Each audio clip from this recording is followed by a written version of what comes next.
Hello students, welcome to IMS GATE Academy. So this is one of the important session, that is a GATE Score Booster session from this computer science branch we are conducting. So this session definitely going to be help you a lot, like because exam is near, GATE 2025 exam is near. So in this moment, so knowing these important concepts from each subjects, revising them properly, understanding the difficult topics and complex topics, how that topics can be learned, how we can revise it. So these are the things can be discussed in this session through problem solving. So I have collected the like good number of questions from each topic, like important topic from this operating system. So we solve these questions, and through which we also understand the important and complex topics from the operating system. So just before starting, like I would like to know all of you, just confirm me that, so my voice, everything is clear. So good evening, very good evening JP sir.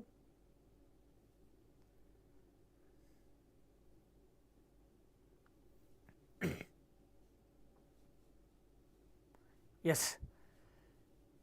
If you say yes, then we can start, like no, we can move on to the the things which I wanted to discuss in this session. And this session almost like more than 3 hours we are going to be discuss on this operating system. Okay, and definitely this 3-hour session is going to be helpful for you, clearing the major doubts from operating system. Thank you all, thank you so much. Okay, so move on to this one. Move on to this one. The first we'll see first aspects, we'll see the introduction part. So from this background of the operating system, initial part of the initial sessions of the initial portion of the operating system, so what are the important topics which we can expect from the GATE examination, that we'll see. Okay, the first thing you understand here, like I'll be looking at like in terms of syllabus. If you see what are the things we are going to be focused, first we'll see introduction part. So introduction to operating system, as I mentioned, then followed by process management,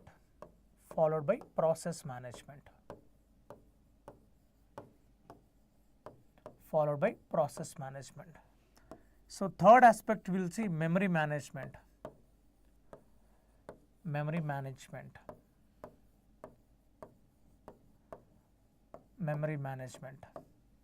So fourth aspect is a file system.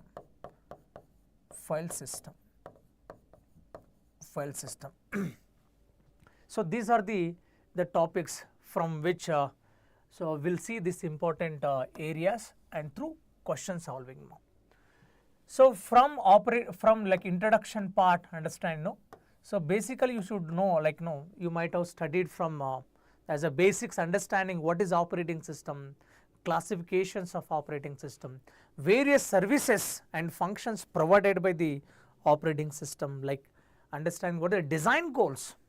So what are the types of operating system we can see in practice, their objectives, all the things might have studied. So one important things to be, you need to be focused, system calls. Okay, system calls, please understand now. Under this various system calls will be there. Under this need to be focused, one is important system call you need to study, fork system call. Fork system call need to be focused. Okay. So when it comes to the fork system call, you might have studied it. What is the forks refers? In Windows operating system, equivalently we have a create system call. The forks essentially we can find it in a Unix or Linux operating system. The fork says that creating a process, if you want to create a process, we need the fork. Okay. So what forks does? It is exactly duplicate the original process. Suppose if the fork system call included in this any particular process, when you execute this process or program, when the fork is invoked, exactly it will duplicate the original process. And it is like a system call, so it is like a function call you should treat. All the system calls like a procedure of function calls. But these system calls are not going to be executed under user mode. So this system calls will run under what, kernel mode. So invocation will happen in kernel mode. So as we know, Suppose you take any function calls are there, function call is there, one function call. It will return something, correct or not? It will return something, correct? Return value will be there. Similarly, for a system calls also return value will be there. The folks also do the return things what. So there are three things are written by the fork system call. So one thing is positive value to the parent process who is called the system call, parent process. 0 for the child process with the process which is created it. Sometimes it is written the negative value if the fork is not successfully created. Fork is not successfully created. Create the child process which is exactly replication of the parent. Exactly correct. Correct, JP, correct. The statement is right. Okay. So as we know the definition here with this respect. So I have taken one question. So you might have studied also. Just move on to this question now here. This question you see, consider the following code fragment or segment int I equal to 2. So while greater than or equal to 0, I minus 1 if fork or and fork printf IMS. Now I am expecting like a number of times IMS will be printed. Yes, all of you, those who are watching, can you answer this question? I will be giving the time for you to the 2 minutes I am giving you. Attempt it. Attempt this question. Attempt this question.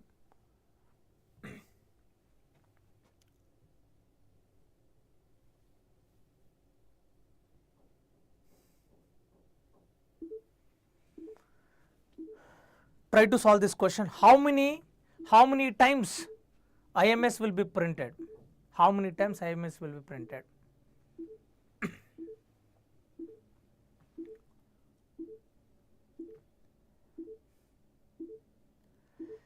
So make it this session successful. So those who are watching, be in the session till end of the session, because very important aspect of the operating system going to be discussed in this session. So definitely going to be useful for you, ma'am. And also try to share the link to your friends, like a serious aspirant who are preparing for the GATE 2025. So they can also join. So they can also get benefited from this session.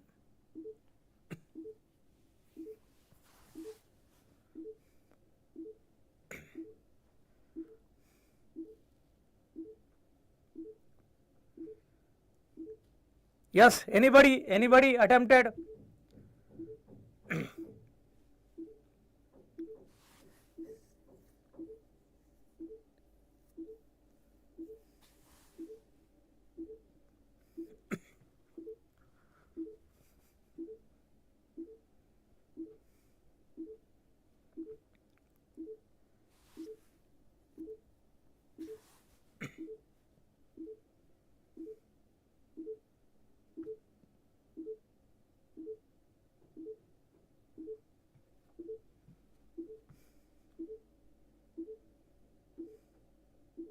Any one of you got the answer? Any one of you got the answer? So Mallikarjun getting 4.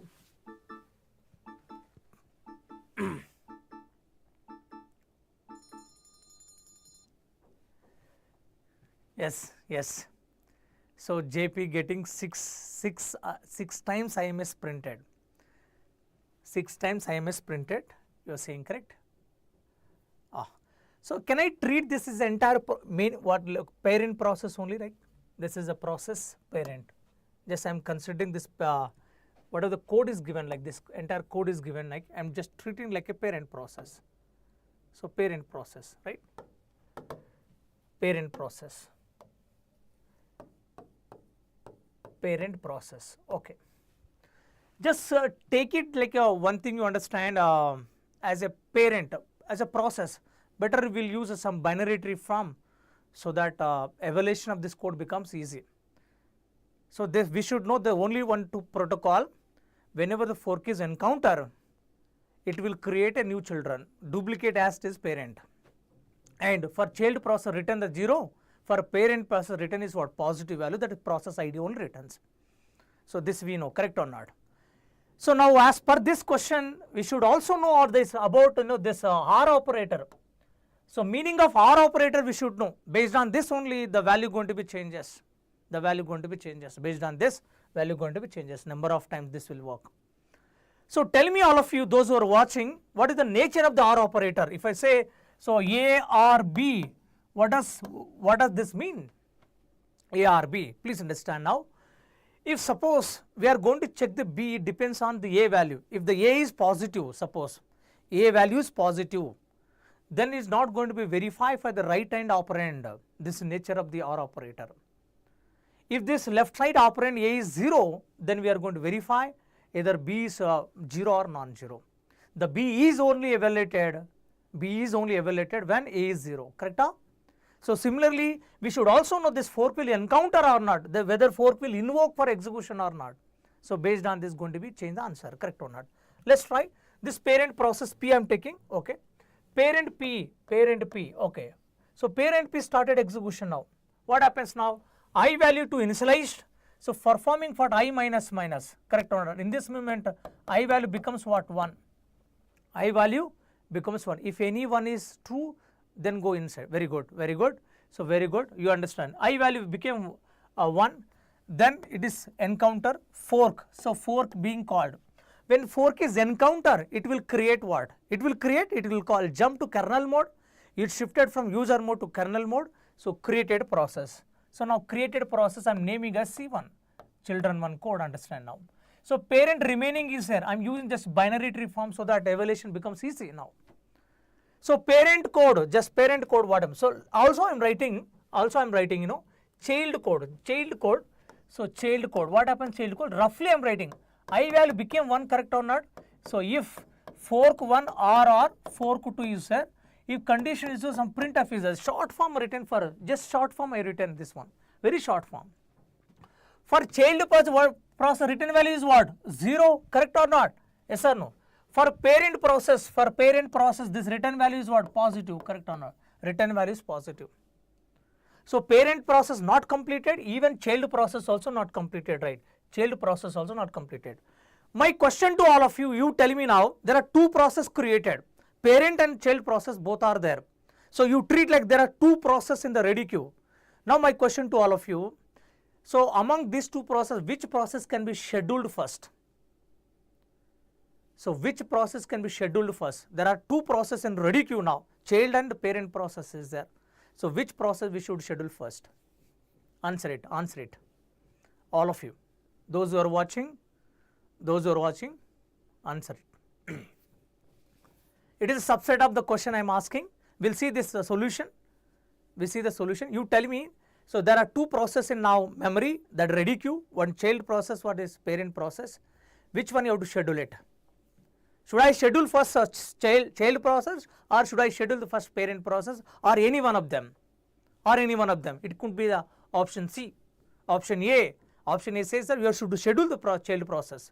Option B says that we should schedule the parent process. Option C, either one of them. Option D, tell. Please understand now, it is not child, it is not parent. So you also understand now, it is completely depends on the CPU scheduler. It can be scheduled child process, it can be scheduled parent process also. It is purely depends on the CPU scheduling algorithms. Purely depends on what? CPU scheduling algorithms, one of these 2 processes being scheduled. I hope this is clear. Termination must be the parent process at last, because if parent is terminated first, all children are going to be terminated. Parent must be at last, but scheduling can be any one of them. Now child code, if you want to run it, child has to start from next statement to this one, only. So now come to the point here. So this is structure, parent and children is there now. If I suppose if I continue parent process, just I am continuing the parent process. So what happens, you understand now. So this value written positive, so if condition, this is not going to be evaluated, correct? So this is not going to be evaluated. Then, so if this total part positive, so condition is true, therefore is going to print it. So this is going to print it. Now I am just writing, it is going to print what? IMS by the parent. So parent is over. So parent process for this part over. When this part over, again it will repeat, correct or not? Repeat from this one. When I became 1 more time it will repeat. Just hold on this for first cycle, first iteration. If I continue child process, what happens? Child process story. You see the child process. I am at here, okay.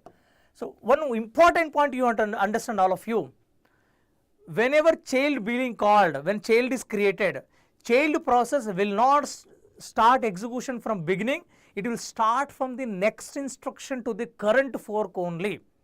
Current fork, whatever over, next only, next instruction onwards it will start. Sir, how children knows that you have to start from here? Whenever parent invoke the fork system call, so it is exactly duplicating that thing, not only address wise duplicated, the set of register, content of the whatever register has, program counter value also duplicated, for program counter value passing to the children. Therefore, wherever parent began, so child also will begin from that only. So that is the reason now it will start. So this line is over, next line I will start. What is next line? Fork. So fork is involves, so it invokes. If it is invokes nothing but it will create a children. So C1 keep it as it is, another process created that we are naming as C2. So what happens now? C2 code. So C2 code will be I equal to 1 only will be there because called from here, right? If so fork 1 or fork 2, this printf function will be there. So children is this is, for this return value is what? 0. For this return value is what? Positive. For C2 parent is what? C1. For C2 parent is C1 now. So I hope this is clear. Everyone, those who are watching, is it clear, right? Yes. So now looking at this children C1, what happened? Condition, this positive value, this if condition is true.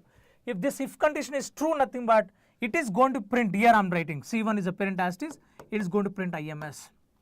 C2, if it is C2, what is C2? C2 code. So C2 code, it is already, it won't bother about this one because already evaluated by parent. I evaluated this part, entire condition is false, it is not going to print it. It is not going to print, please understand. So it is not going to print anything. So I am writing here the point. Okay. So this is not going to print anything now. So in one iteration, parent process printed IMS, children process printed IMS, this is not printed. So total how many process available right now?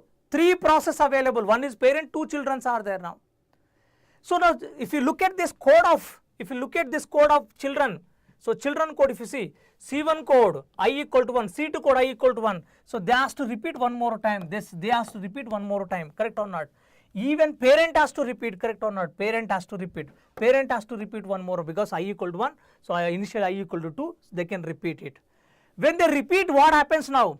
So now when they repeat next iteration, when I equal to 2 times, same thing happen now, correct or not? When I equal to 2 times, when I first time parent is called, when fork is encoded, so parent will print create one more children, that children is created one more children, correct or not?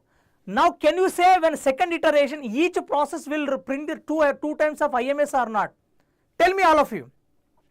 When second iteration if I repeat it, each process will print 2 times of IMS or not? Respond, because this C2 also will work entire thing. C1 also entire if condition will work. So one children will not print, parent will print. So it means each time each process going to be printed what 2 times of IMS or not. So therefore what I can say, there are 3 process P C1 C2, 3 process going to print 2, already 2 times are printed, total 8 times IMS printed. Confirm me, 8 times IMS will print or not? Everybody confirm me. Yes, 8 times IMS going to be printed. Am I right, all of you? Required check. So you are saying total 4?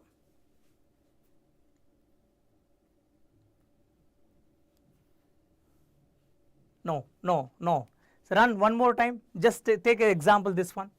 So one more time P run. What happens? This part I am taking. So second iteration will go. Second iteration I is greater than 0. I minus.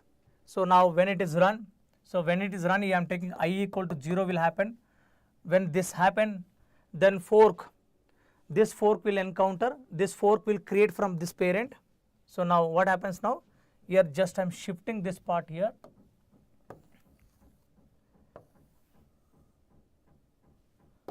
Now see. So first fork will create, right?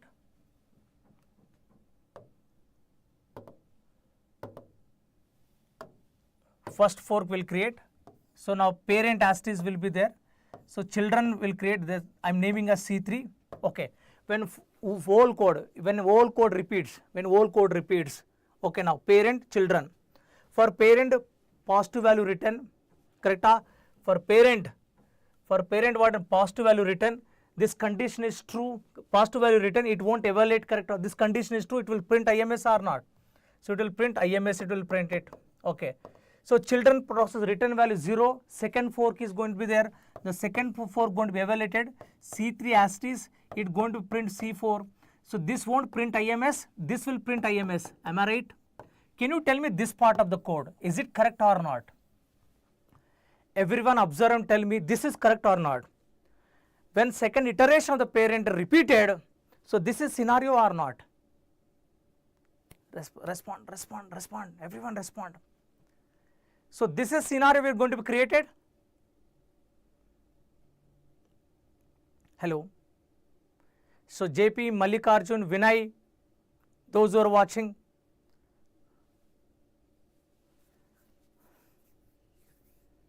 Yes, 100% correct now.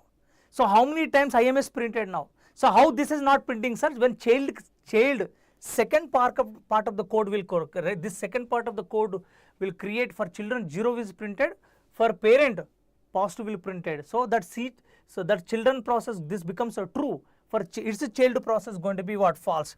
That's what it is not going to print IMS here. It will be printed IMS here. So therefore 2 IMS printed for this one. Same thing will happen for C1 also. Same thing will happen for C2 also. Tell me Vinay, Mallikarjun, JP. So therefore can I say now 3 process 3 into 2 times, correct or not? Plus already 2 times printed here. So can I conclude now 8 times IMS printed. Yes, this type of questions can be expected in last year GATE question. You see now there was such type of question, the loop only repeated, they kept. So fork we can expect 2 mark question can be expected in a fork related based. So only carefully, just only what is thumb rule, very simple thing like duplicating things, like what is the fork will create a new children as this parent only. And one thing you should know, return values. That's what I'm trying to say, try to draw the binary tree. So binary tree form, try to evaluate, it becomes easy, otherwise you will get confusion. What you do first, parent you run, keep parent asterisk, run, keep it children here, please understand, children. Then evaluate what, left to right, level by level, left to right you do it. Oh yes, loop also replicated in a child, yes, duplicating as it is, right, entire parent code will come into children process, correct or not? So I hope this is clear everyone. So answer for this question is what? 8 times IMS printed here.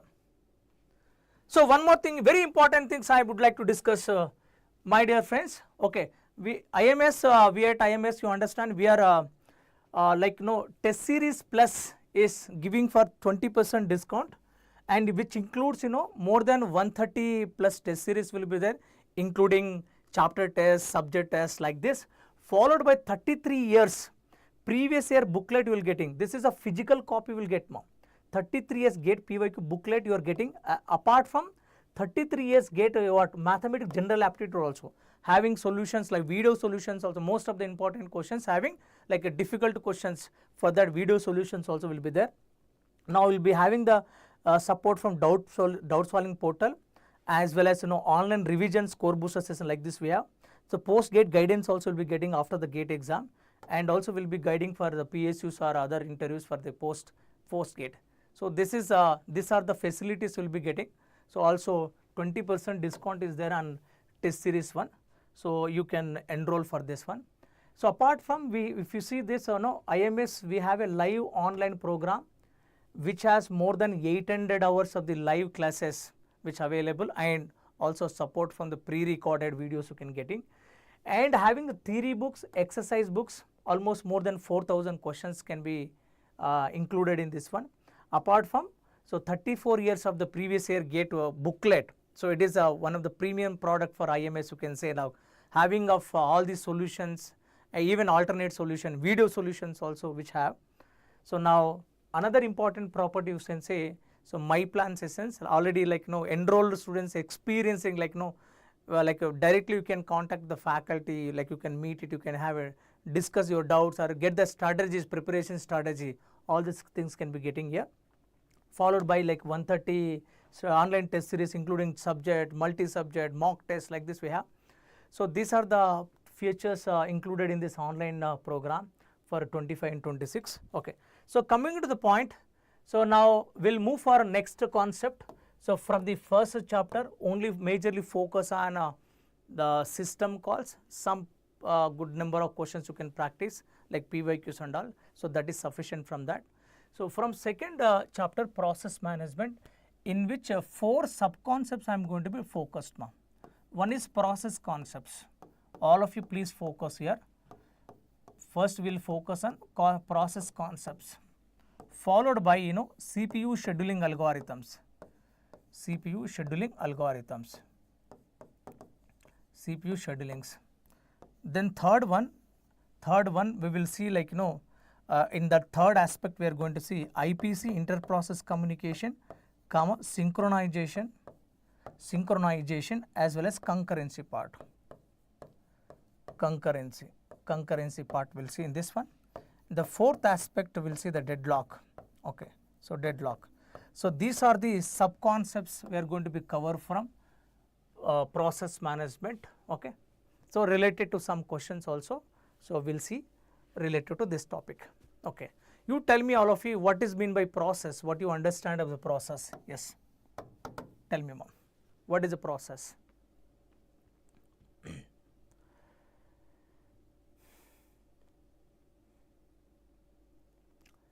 Yes, tell me. Somebody write it. What is mean by process? What is mean by process? How to define process? The simple definition, process is nothing but program only you treat under execution. So process is nothing but a program, but under execution or in execution we say. Okay, what does mean this under execution? All of you try to understand. Very simple. Program is a piece of code having set of instruction data. That piece of image which is stored in secondary memory we call a program. That piece of code when you load it into main memory, that becomes a process. The piece of code which image of a code .exe file which kept in secondary memory, when you load into main memory, that becomes what process.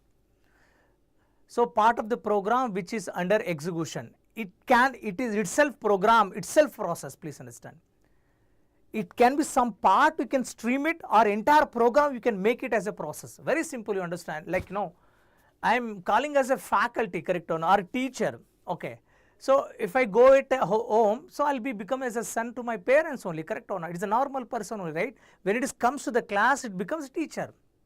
Same you understand, program only when it is loaded into what main memory, that becomes a process. Why sir? It is utilizing the resources. Very good point you added here. It is program when start utilizing the computer resources, that becomes a process. You see now I am become the faculty because I am using the resources. Example, I am using the pen, I am using the smart board, I am using the mic, I am using internet resource to deliver the content, correct or not. When I started using the resources, that becomes what process now. Similarly, when normal file .exe file, when you load into main memory, it started consumed what? Memory space, consume the memory space, correct or not. When you started execution, it is consumed what? CPU utilizing, CPU registers are utilized, some shared memory utilized, maybe IO peripheral devices are going to be utilized. So then that state of the program we call process. Nothing changed, only extra resources added for this one, that becomes a process here. I hope this definition is clear about process. Everyone, very important data structure we are going to assign for the process to execute it. My one more question to all of you. Suppose example, one program .exe program is there. I loaded into main memory. But not started execution. Can I call that is as a process? Program loaded into main memory, not yet started execution with the CPU. Can we call that is that state as a process? All of you, Vinay, Mallikarjun, JP, try to respond. The program just sit in main memory now. It is not started, CPU is busy with other processes. This state of the program can I call as a process? Yes, yes. Answer it, answer it. Yes, JP, 100% right, 100% right. Yes, we can say process. It is not compulsory program should be under execution only. Whenever, please understand, whenever program you loaded into main memory, meaning it became already active process. It became active process, please understand now. It can run any time whenever CPU is available. Because, yes, because memory is also resource. It is already consumed the main memory. When the program in main memory, whether it is executing or not executing, that state of the program we can call process only. Process, yes, 100% right now. Okay, so what I am trying to say now with this respect here, with this respect, okay, when you are moved for process concept here, so program is there, program, okay, program.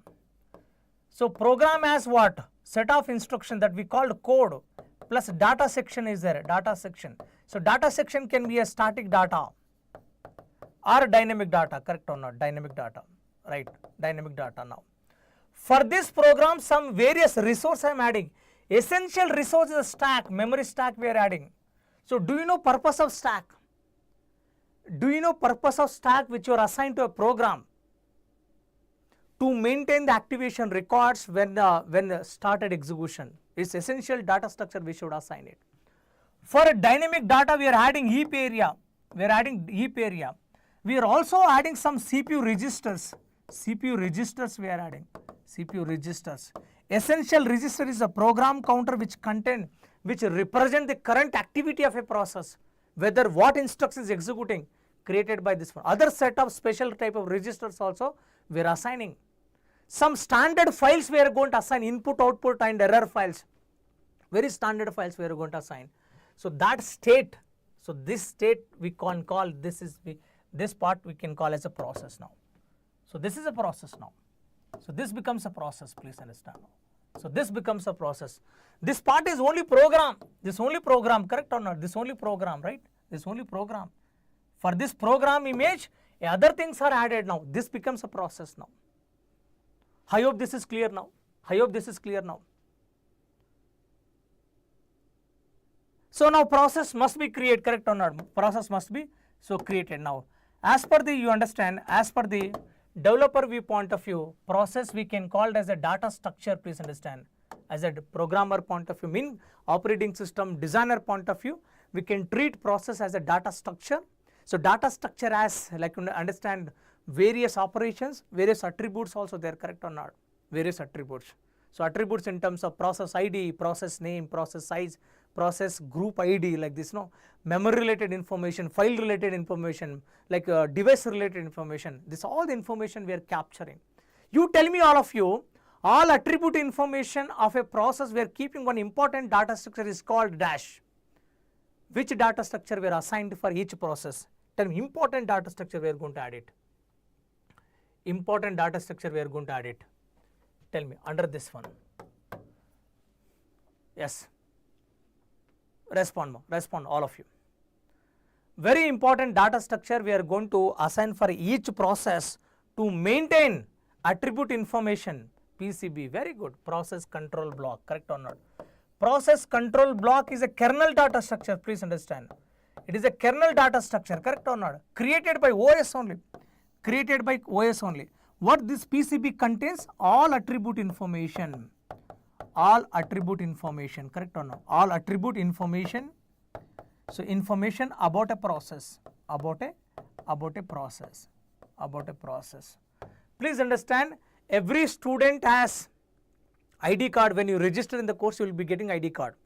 Same thing, whenever a program to be executed with a operating system, when process got created, for each process PCB get created like a ID card. It is serving like ID card, please. It is serving like a ID card which contain all information of this one. Now through PCB only scheduling and all the things will be taken care through PCB only. So you might have studied process state transition diagram. Studied all of you process state transition diagram. What are the states we have? What are the states we have? Yes, yes. What are the states? What are the states we have? Process states. process states, required response. So new state, correct? Ready state, running state, IO or block state, and terminate state. So these are the 5 essential process states. Process states can be observed, right? New, ready, running, block, terminated. Apart from this also ready suspend state and block suspend state also can be seen now. Block suspend state also can be seen. Now with this respect I am asking some questions. Now what are the following, like what are the valid transitions in a process state transition diagram? Can you tell me? Is it possible new to ready transition? Is it possible to move from new to ready state? Say yes or no, it is possible or not? So ready to running is possible. Ready to running is possible. Third one, running to ready possible. Running to ready possible. Yes, running state, IO state possible. IO state to what? Running state possible. Sixth one, IO waits to ready state is possible. Ready state. Seventh one, ready state to termination. Terminate state possible. Yes. You tell me out of this what are the things are possible, what are not possible? What are things are possible, what are not possible? Observe and tell.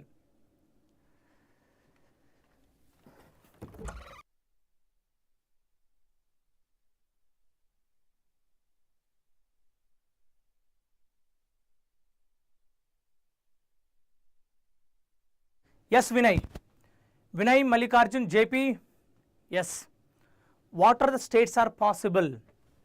So I hope this is possible, correct or not? New to ready possible, correct or not? New to ready, ready to running under, so like dispatching required. So running to ready under preemption case. Running to IO when IO operation required, you have to move, correct or not? IO to running possible, IO to running. Sir, IO to running not possible. Very good, yes, IO to running not possible. IO to ready possible. Once IO operation over, eventually process has to move to a ready state only, correct or not? So whatever ready to termination possible? Ready to termination, is it possible?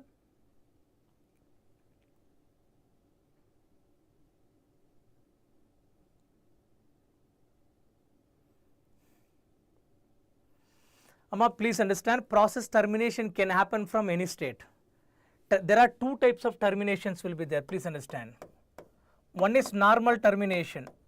Other is what? Abnormal termination. Abnormal termination. Termination can be normal termination, abnormal termination. Try to understand.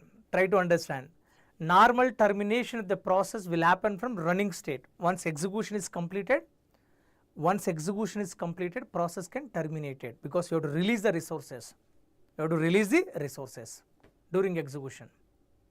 So now other termination possible by keeping any state. Can be terminated. Yes, can be terminated. Some process can be terminated by keeping it what? Ready state also we can terminate. This transition also possible. Try to understand. This also possible. Generally seems to be not possible, but this can be possible as under what? Abnormal termination. I hope this is clear now. Okay. So now process state transition diagram which you know, and what are the schedulers are there? Can you tell me schedulers? What are the schedulers we have? Yes, tell me. One is short term scheduler, second one is what? Long term scheduler, third one is a medium term scheduler, right? So now one important thing I am asking, which of the following scheduler is responsible for process suspension? if operating system willing to suspend some of the process from main memory to secondary memory, so now which of the following scheduler take the responsibility to terminate, it's not terminate, suspending the process, temporarily suspension. Yes, short term, medium term, long term. Very good, very good. Yes, these three are schedulers we have. Now my question to you, what was my question? Which of the following scheduler is responsible for process suspension? Process suspension. Who is taking the responsibility of process suspensions?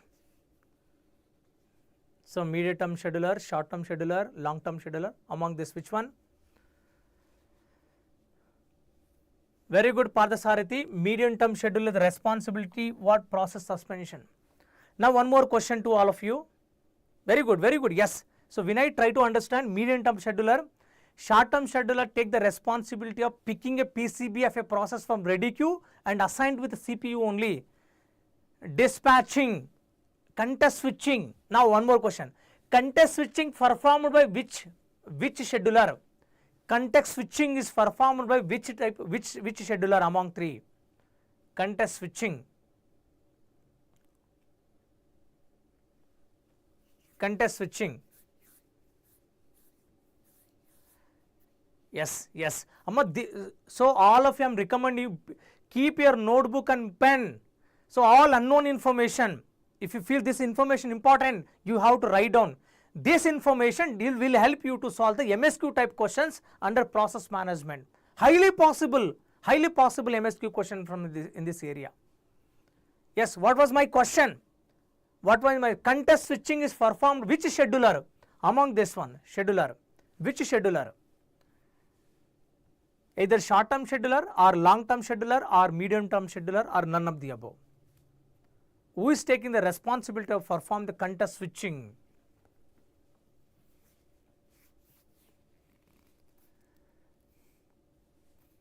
Yes, yes, yes, all of you.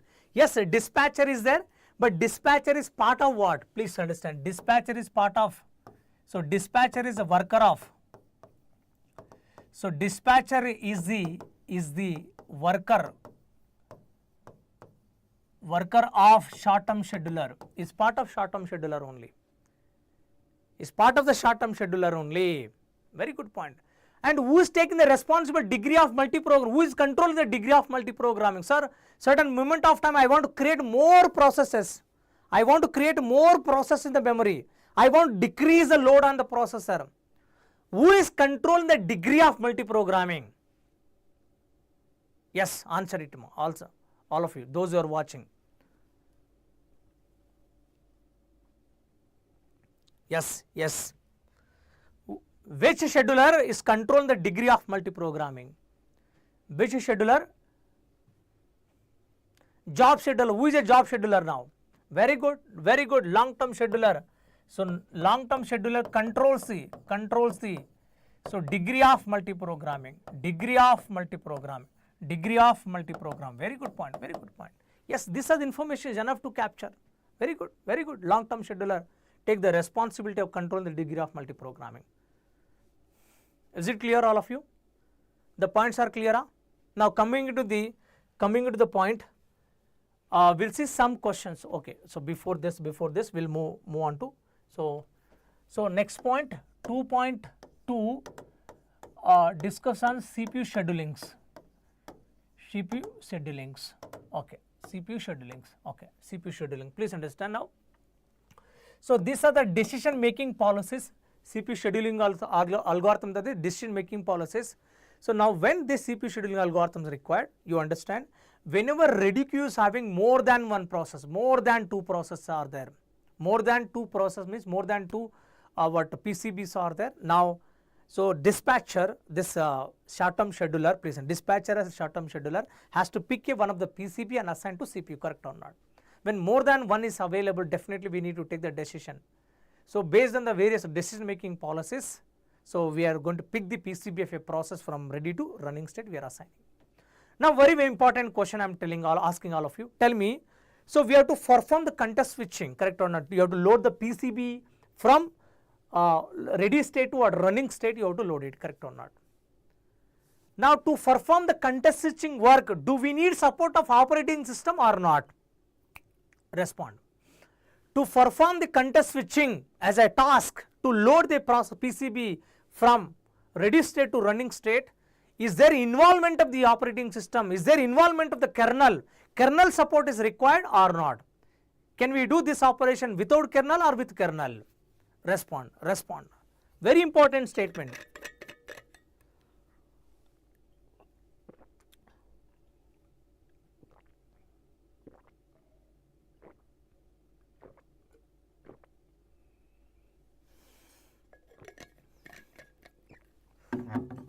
Yes, all of you. My question is clear? Question is clear, all of you. I repeat my statement. I repeat my statement. Okay, here is a ready queue. Okay, here is a ready queue. Right. Is the running state or CPU state? Running state or CPU state is there. Now many PCBs are PCB 0, PCB 1, PCB 2, like this we have, correct or not? So we have to take one of the PCB, you have to load, correct or not? This we call the dispatch or schedule will call, correct or not? Schedule will call. Whenever more than one PCB is there, processes are there, like we have to use various policies to pick it. Now to load this one, dispatch this one, we are loading what? So loading what? PCB, correct or not? PCB is a data structure, we know. Do we need kernel intervention or not? So Mallikarjun sir, yes, OS is required with kernel. Very good, ma. Very good point. Without support of the operating system, we cannot perform the context switch. Why, sir? PCB is a kernel data structure, correct? Or kernel means what? It is an OS code. It is a part of the OS memory only. OS only has to do this work, because ready queue, ready state itself is what? Queue. Queue is maintained by the operating system, correct or not? So as a user cannot do it. User packages or user processes cannot perform the context switching task. It should be performed by the operating system, kernel only. Therefore, when your process is running in user mode, to perform the context switching, mode shifting is required. Please understand, mode shifting is essentially required. We have to shift from user mode to kernel mode, then perform the context switching work, then again come back to user mode to run your process. I hope these statements are clear. Everyone, it is clear? Now this scheduling policy is broadly classified into two types. One is non-preemption based scheduling policies or scheduling algorithms. Second one is a preemption based. Okay. So preemptive based CPU schedulings. Preemptive based CPU schedulings we need to understand now. So I hope the term is clear. You know meaning of non-preemption and preemption, correct or not?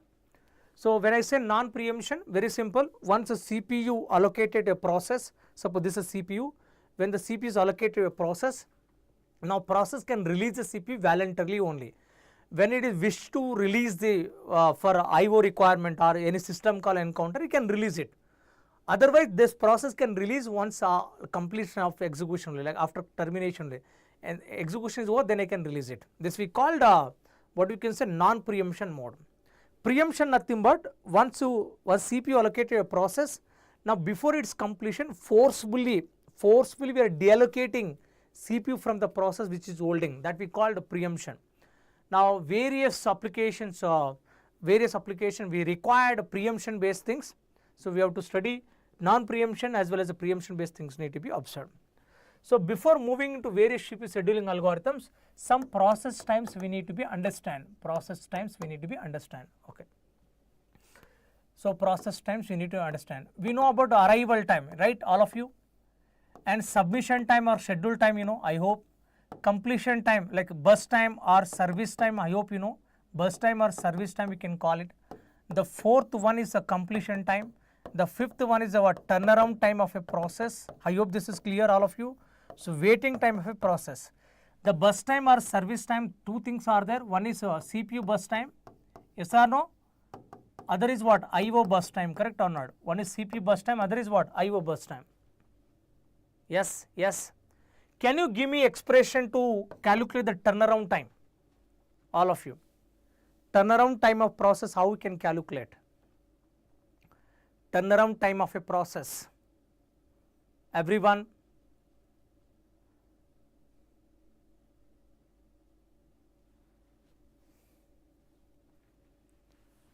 turnaround time of a process can be evaluated or expressed.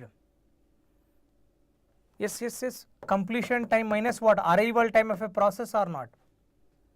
Yes or no? Now similarly tell me waiting time of process. How to evaluate waiting time of process? So total turnaround time, out of total turnaround you can remove what? Burst times. We can remove burst time. So that is nothing but, so turnaround time minus, so CPU burst time, so CPU burst time plus what? IO burst times, maybe they are both. So both if you subtract, you will be getting what? So waiting time of process can be obtained. Completion minus arrival, very good. Turnaround time minus burst time. Burst time includes what? CPU burst time as well as IO burst time. If IO burst time is not there, only CPU burst time will need to be added. If IO burst time also there, both together you have to remove it. Then we can get the turnaround time of a process. Then average nothing but divide by the number of processes, we can get it, correct? So this is, I hope this is clear. So one more point I would like to know, how to get the schedule length of a process. Schedule length of a process. Schedule length I am defining L. Suppose, so n processes running assumption. Okay, n processes running. N processes, suppose if I take n equal to 3 processes available. Okay. To complete 3 processes or to complete n process, how to evaluate the schedule length? You might have studied schedule length also.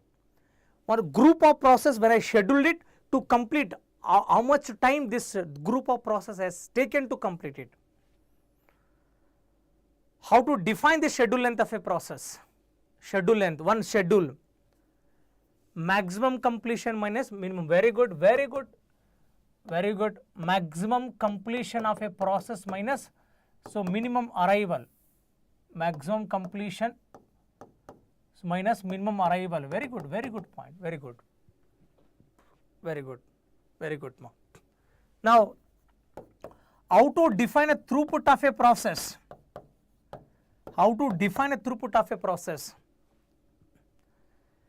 Throughput is not as a new term. Throughput, this throughput can be asked in many subjects. In operating system can be expected. In computer organization architecture also can expect in the memory level as well as the pipeline instruction pipeline level throughput. In computer networks various times you might have studied about throughput. How to define throughput? Throughput means what? Number of tasks, number of processes completed per unit of time. You see, number of processes, let's say n completed per unit of time is L. L is what? This schedule length. This way can I define? The verbal statement is what? Number of process completed per unit of time. Number of process or number of jobs are completed per unit of time. Unit time is what? Schedule length. Unit time is schedule length. It is not total bus time. So meaning total bus time when you draw it. Otherwise simply you can tell schedule length only. So n process by L. I hope this is clear. Very good point. Very good. Now another point, how to define efficiency of the processor in operating system point of view. Very good, Parthasarathi, right? Efficiency. We'll see some questions are there related to this one. We'll answer it, just be connect and be active, tell me the answer. Efficiency. So normal understand, useful time, please understand. Okay, useful time by total time, correct or not? Total time. Useful time by total, very good. What is the useful time? When you draw the Gantt chart, effectively utilized by. So what are the total times are included? Can you tell me now? Efficiency, useful time,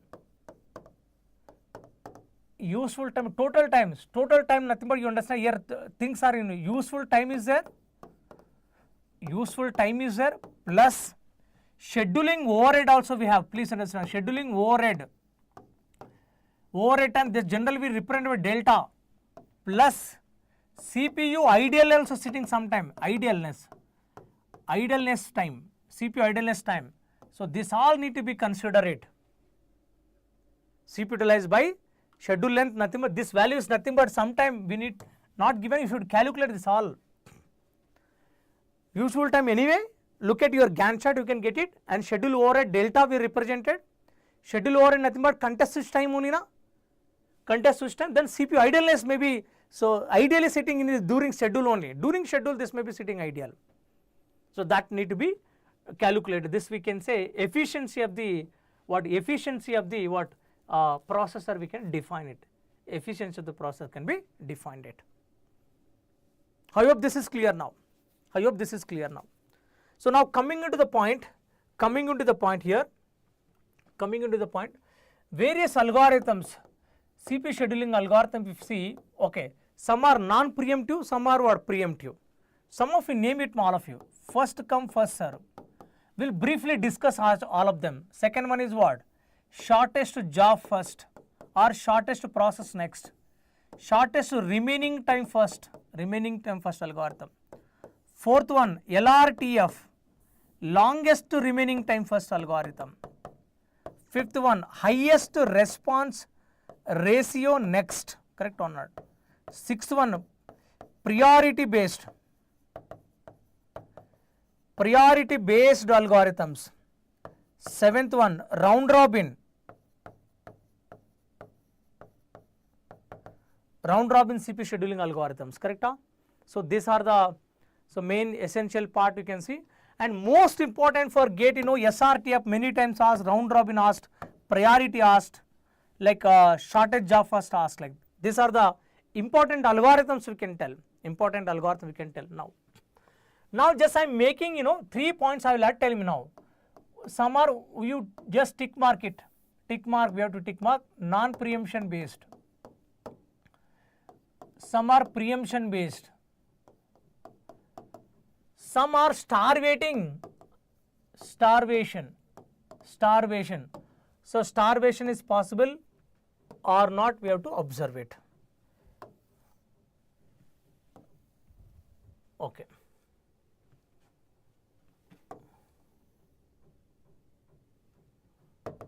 Now tell me, first come first serve comes under non-preemption only, right? Yes or no? Non-preemption. Starvation is possible. Is it possible starvation in case of first come first serve? Important 1 mark question can be expected in this area. 1 mark question can be expected in this area. First come first serve, it is a non-preemption based. Starvation is it possible or not? Does it suffer from starvation problem? First come first serve. Every one of you answer it.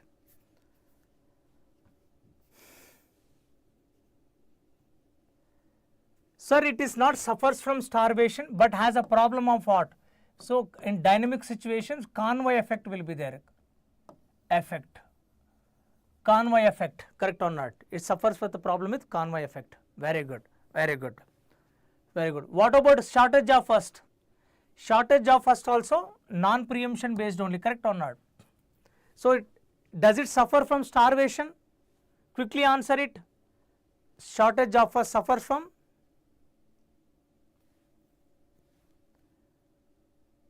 starvation problem present or not? Longer jobs are starvated or not? Longer jobs are starvated. Correct or not? Yes or no? Shortest remaining time first. Shortest remaining time first is what? Preemption based one. It is also suffer from a starvation because longer jobs. What about LRTF? LRTF is what? Preemption based. LRTF, does it suffer from starvation?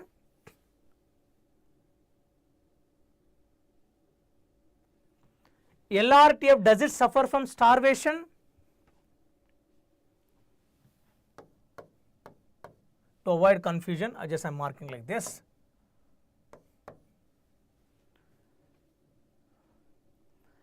Does LRTF suffer from starvation problem? Vinay, JP, Pardasarathi.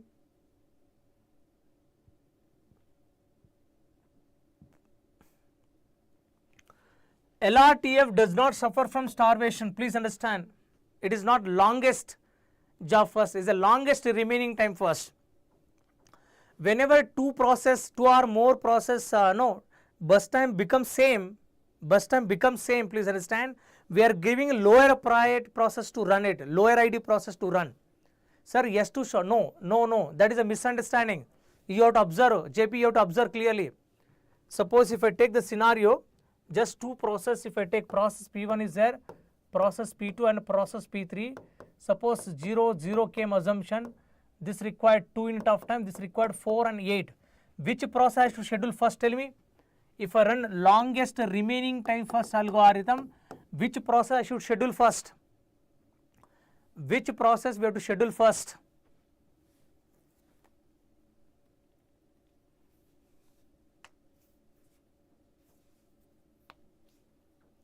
Yes, we have to schedule P3, correct, on a longer job, P3 first. But P3 we cannot run full, we have to run till 4 only, correct or not? When 4 units you run, these two processes became same, correct or not? Which is longer now? P3 is not longer, please understand, P3 is not longer, till P3 run 4. So then you have to run what? Yes, we have to run 1. P2 you have to run. How many units P2 have to run now? How many units P2 you have to run now? Only 1 unit. Why, sir? If you run 1 unit, this value becomes what? 3. Now this becomes a longer one, correct or not? This becomes a what? A longer job, correct? Then you have to run what? P3 you have to run, correct or not? How many units are? Only 1 unit of time, correct or not? Yes, very good. Then I have to run again. P2 I have to run it. So only 1 unit of time. Then I have to run what? P3, left over is 2. Now see, 3 became what? Shorter. So we are giving the what? Chance to what? So P1 also, P1, then P2, then P3, followed by P1, P2, P3. You see now? So no process getting starvated, everybody getting a chance to run, correct or not? Therefore I can conclude longest remaining time first algorithm is not starvated algorithm. I hope it is clear, everyone. Generally by looking the term you can understand, okay, shorter jobs are get starvated. Shorter jobs are not starvated here. Shorter jobs are not starvated. You see, P1, end of the part, P1, P2, P3 is executing, correct? Amma, try to solve some problems related to this one. They can ask questions, context switches. Number of context switches they can ask in this area. Possibilities there now. So come to the point, this is not suffers. Highest response ratio. Preemption or non-preemption? It is also non-preemption, please understand. It is related to shorter job first only. Shortest job first is what? Giving a priority to shorter jobs. It is also favoring to shorter jobs and also limiting the waiting time of longer job. It is works on the based on response ratio. It comes under non-preemption and it is also not starvated. Please understand. Why, sir? It is limiting the waiting time. Generally, no, it is highest response ratio related to shorter job first, similar to shorter job first. It is favoring to shorter jobs and also limiting the waiting time of what? Longer jobs. Longer jobs also get chance early. Therefore, it is non-starvated algorithm. So preemptive based algorithm is what? It can be both, correct or not? Preemptive can be implemented what? Non-preemption as well as what? Preemption, right? Yes or no? Preemption based I can, non-preemption based I can implement it. It is also starvated, please understand. It is starvated because lower priority process is starvated, correct or not? Lower priority process gets starvated whenever priority value is a static. When priority value is static, so now lower processes are starvated. To solve this problem, aging mechanism we are using, correct or not, all of you? Aging mechanism solution to solve the problem of what? Starvation as well as what? Infinite waiting also possible here. The last one, round robin. Round robin comes under what? Round robin comes under preemptive based. So do you have starvation? Does round robin suffer from the starvation problem? Himansh, Mallikarjun, Pardasarathi, Vinay, JP.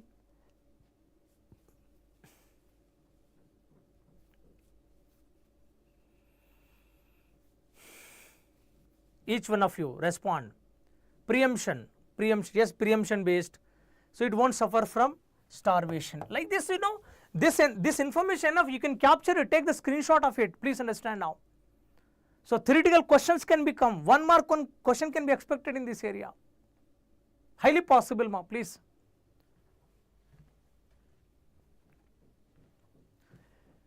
So related to this one, one question like we'll see 1 or 2 questions, like you see the which of the following are true, which of the following are true.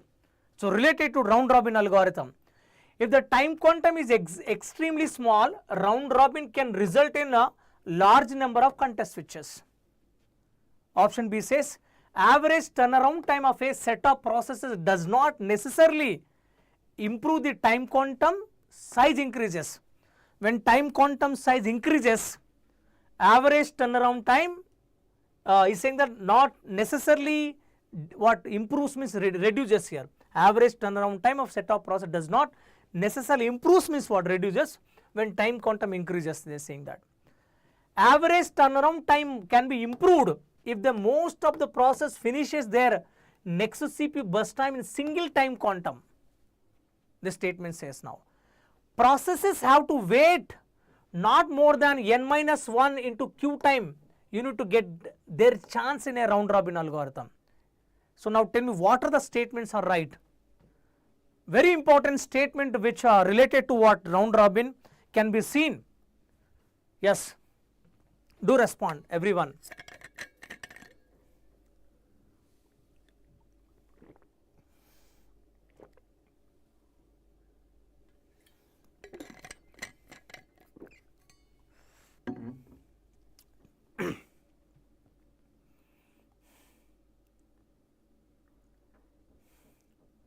Yes, what are the statements are right? Read carefully, answer it. Which of the following are true? MSQ question.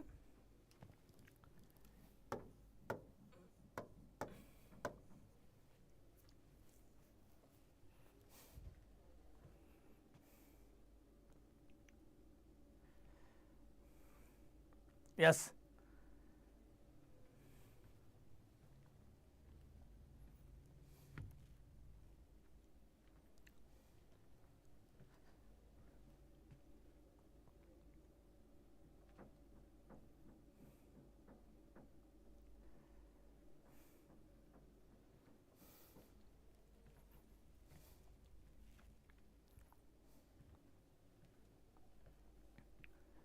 Answer it. So is it true, ma? Statement option statement 1 A is true if the time quantum extremely small, round robin can result in large number of contest switches. Is it true? Yes. JP right. It is true statement. It is a true statement. Yes. You take contest switches small value time quantum value, lot of contest switch will generate it. B, the average turnaround time of a set of processes does not necessarily improves as the time quantum size increases. Is it true? Let's suppose you have a doubt, wait. Average turnaround time can be improved if the most processes finishes the next CPU burst time in a single time quantum. Will it improve? This one, option C. Average turnaround time can be improved. Can be improved if most processes finishes their next CPU burst time in a single time quantum completed. If the single time quantum completed, will it affect on the turnaround time? Improves means what? So better, it will become better. Correct or not? Option C. Option C is right or wrong? Option C right or wrong? Tell me.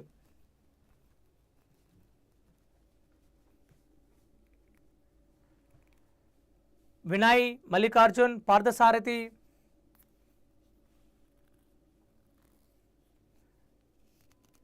Yes, it is true statement. Option C is true, correct or not? If every process they completed within what time quantum, within one time quantum means what?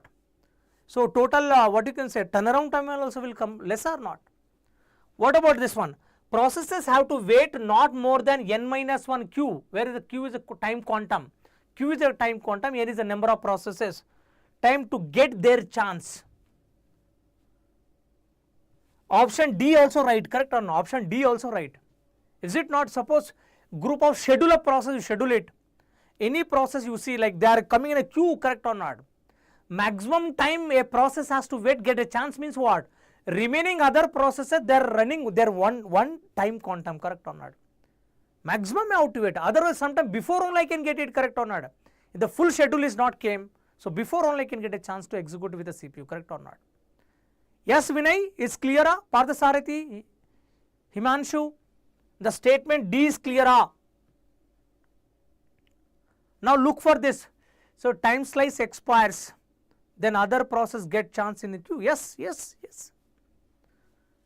So what about B now? Look for B. Average turnaround time of set of processes does not necessarily improves as the time quantum size increases.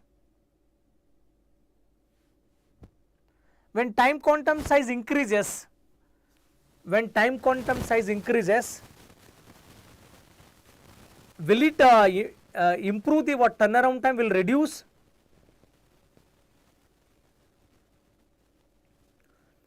Suppose time quantum size increases, it is reaches to what? First come first serve, right? It look like a first come first serve.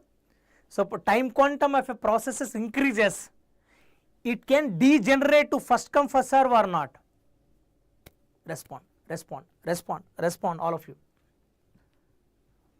Respond. Correct?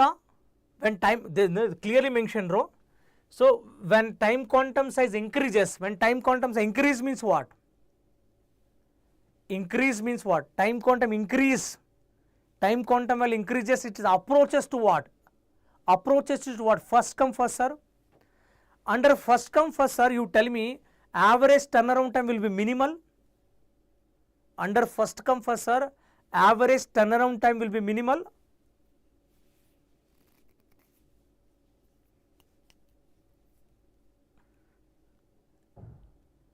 Yes, JP.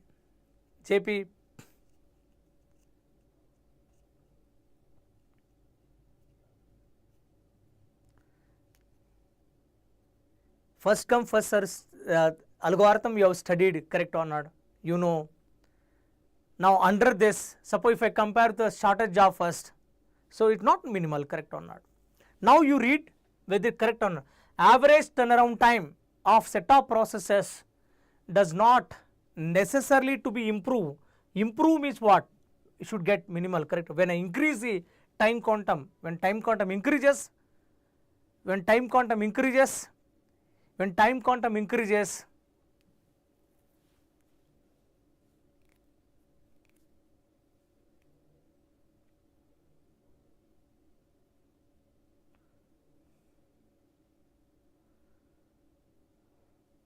no, then the statement is going to be right or wrong?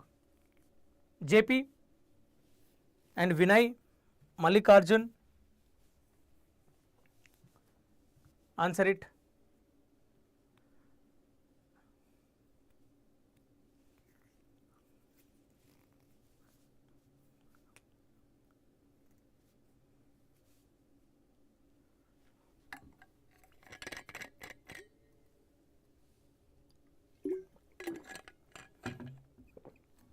Yes, 100%, correct or not? Is it when you suppose if you increases, suppose time quantum increases, you cannot tell that this will be minimal, correct or not? Not necessary. This also right. This also right.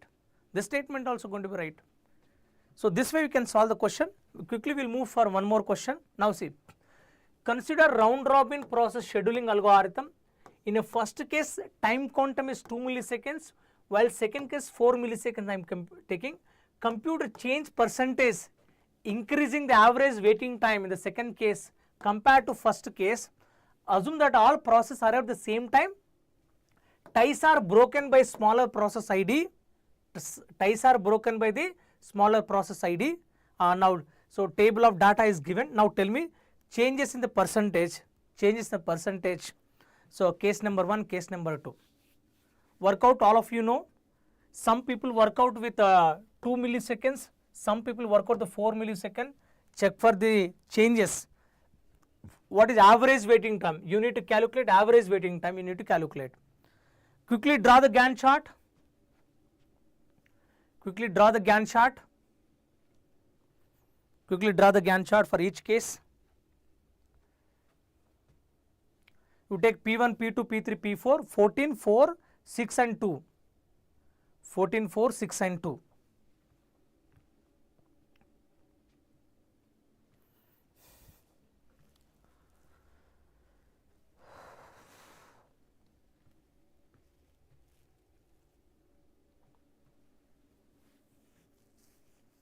Everyone work out ma, as a practice everyone work out. P1, P2, P3, 14, 4 given, correct or not? Now case number 1, time quantum value is 2 milliseconds are there, okay.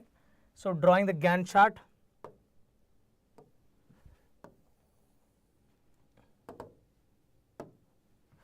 CPU, correct, 0 times 0. Now arrival times are 0.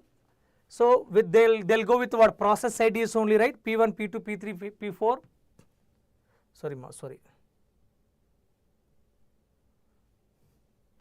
So this IQ I can maintain here only, process P1, process P2, process P3, process P4, correct or not? I have to schedule what? P1 required 2 units of time, then left, how much total required? P1 required 14 units of time, correct or not? Let me take a P1, P2, P3, P4. So bus time I am writing here 14, 4, 6, 2, 4, 6 and 2, correct or not? So leftover time will be 12 will be there. So I have to put again back to this one, schedule process P2, taking first case number 1, 2 only now. Case number 1, 2 only, correct or not? Case number 1, 2 only. So this is 4, not completed process P2. So leftover time writing 2. So process P3 schedule it, 2, 4 plus 2, 6. So not completed process P3, leftover time writing 4. So process P4 scheduled, required 2 units only, it completed, not required to keep in ready queue. Schedule process P1 10, leftover time is what 10, correct or not? So process P1 I have to send back to ready queue. So process P2 scheduled again 2 only, 12, it is completed, right? Schedule process P3. So the 14 required process P3 again. Schedule what process P1, this value is what 16. So still required process P1, correct or not? 8 units of time required. Schedule what process P3. So process P3 required how many? 2 only, right? Because process P3 run already 2 times. So this is 18, completed this one, correct or not? So next I have to schedule process P1. It will run 8 means what? 26. This is a Gantt chart. Any one of you got the average waiting time for this one? Average waiting time of processes. All of you got this Gantt chart? Everyone? Do not leave this session, please understand. Upcoming questions are too good from IPC synchronization we need to observe, because generally people face challenges, especially IPC synchronization, understanding this mutual exclusion progression requirement bounded weight. We will look into that one. Anybody got Gantt chart? Average 9.5 you got first case number 1. Case number 2, draw the Gantt chart for case number 2. Draw the Gantt chart for case number 2. CPU and calculate. So process P1, process P1 is 4 units, 14 units, correct? Process P2 is 6 units, process P3 is 4 units, process P4 is 2 units, correct? Now we have process P1, process P2, process P3, process P4, correct or not? P1 I scheduled, so 0 to 2, so P2 scheduled 2 to 4, process P3, so process P2 will be there, process P3 4, 6, done. So process P4 8. So now P4 is completed, correct or not? Sorry, 4 units have to go. Very good, 9.5. Case 2 average waiting time is 10. Okay. small mistake. Okay, so 0 to 4 process P2 what P2 8 happened, required P2, P3 is completed, not required to keep, P4 done, 14 completed, correct or not? P2 only there now. Now P4 come over, right? P1, P2 only required. I am scheduling what process P1. So this is 18. Okay, 18 nothing but this is 6 left over. So this left over 2 only. This already completed, right? So process P1 required. Schedule process P2. Process P2 required 2. This is 20. Schedule process P1. So 626, correct?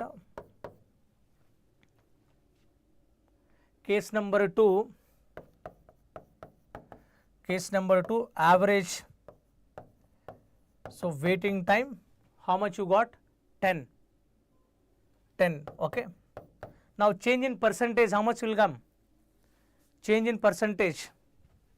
So they are asking change in percentage only, correct or not?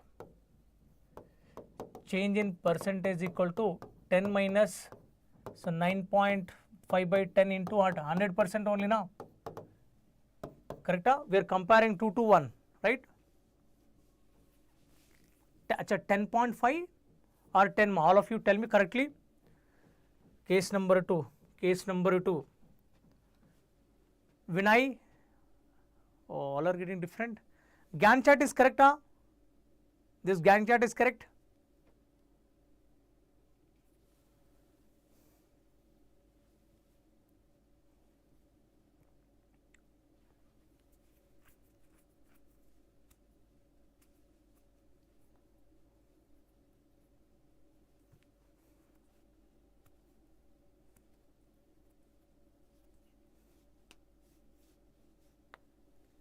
Yes, yes, check. So JP, so this is correct means what? Waiting time. Okay, process P1 waiting time. P1 came 0, we schedule here, but P1 is waiting from 4 to 14, 10. Then plus here 6. So 16 P1. P2 came at 0, here 4. Then from 8 to 18, 10. So this is 14. So process P3 8 completed, 8 only, correct? And process P3. Process P3, P1, P2, P3, P4. P4 is what? P4 12 only, correct? Because P3 also one time run. This only 4 processes, right? So 10.5 is correct. Okay, very good. 10.5 is correct. So 10.5 is correct, nothing but I should write it. So 10.5 minus 9.5 by, so 10.5 into 100%, correct? Now what is the value you got? You can express up to 2 decimal places.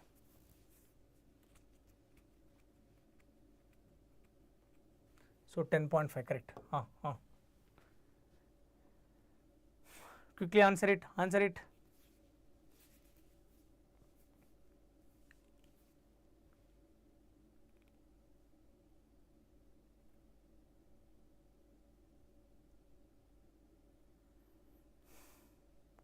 Good.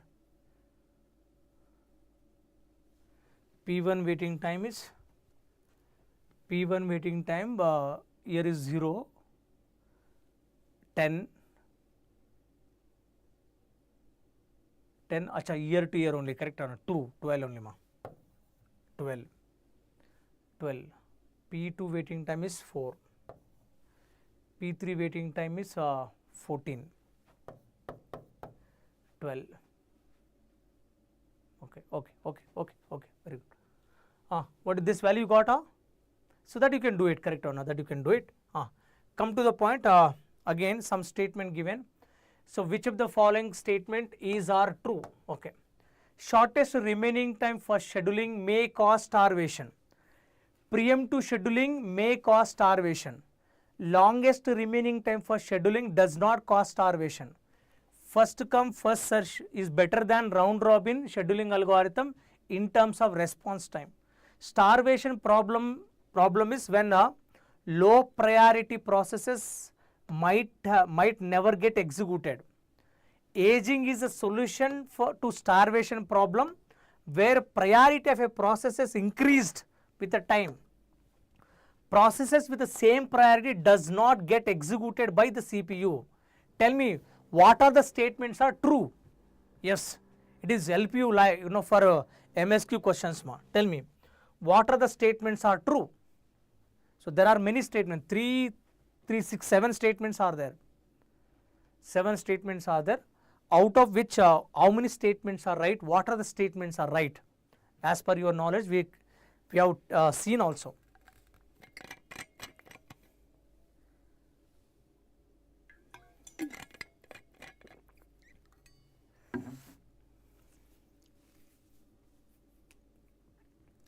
A, B, C, D, E, F.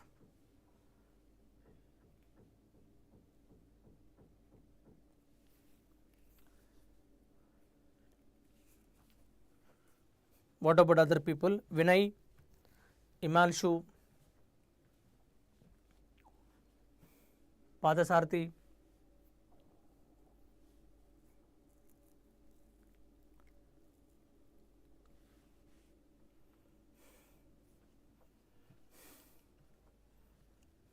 unsaid.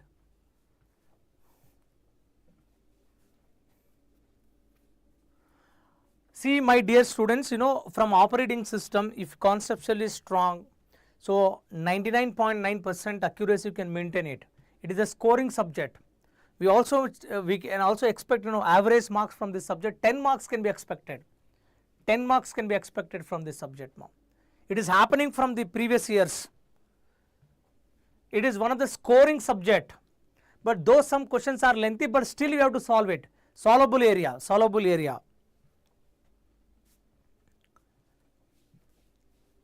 Yes, Vinay. Which of the following statement? Yes, shortest remaining time for scheduling algorithm may cause starvation. Yes, this is true. Preemptive scheduling may cause starvation, right? SRTF is also preemptive. Preemptive based, priority based algorithm also one of them preemptive user, that is also causing starvation. Longest remaining time schedule does not cause starvation. True. First come first serve better than round robin scheduling algorithm in terms of response time. Is it? Is it true first come first serve is better than round robin scheduling algorithm in terms of response? We can make a mistake here, read it. JP, is it D statement is right? So this is right, this is right, this is right, this just observe it. Starvation problem is when low priority process might never get executed. True, this also true. Aging is a solution to starvation problem. We have to, just now I told this also true. Tell me about this one, G and D, are they right? Does first come first serve is better than round robin scheduling algorithm in terms of response time? Who is giving more response? Does it first come first serve, round robin? Who is giving the response? You just see, you see. This one algorithm is started correct or not? You see now. If I run this schedule in a first come first serve manner,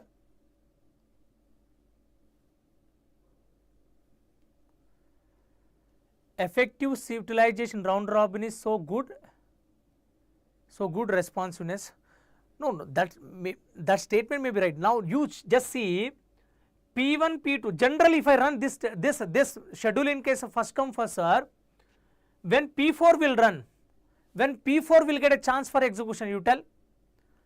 When process P4 will get a chance for execution after P1, P2, P3 completion, correct or not? P1 has to fully complete, P2 has to fully complete, P3 has to fully complete, then get the what P4 will get a chance, correct or not? In case of first come first serve. But round robin is what is happening before their completion, at least some response getting from each process or not. Am I getting my point? Are you getting my point?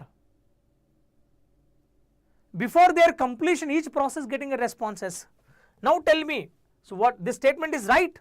Option D. Statement D is right.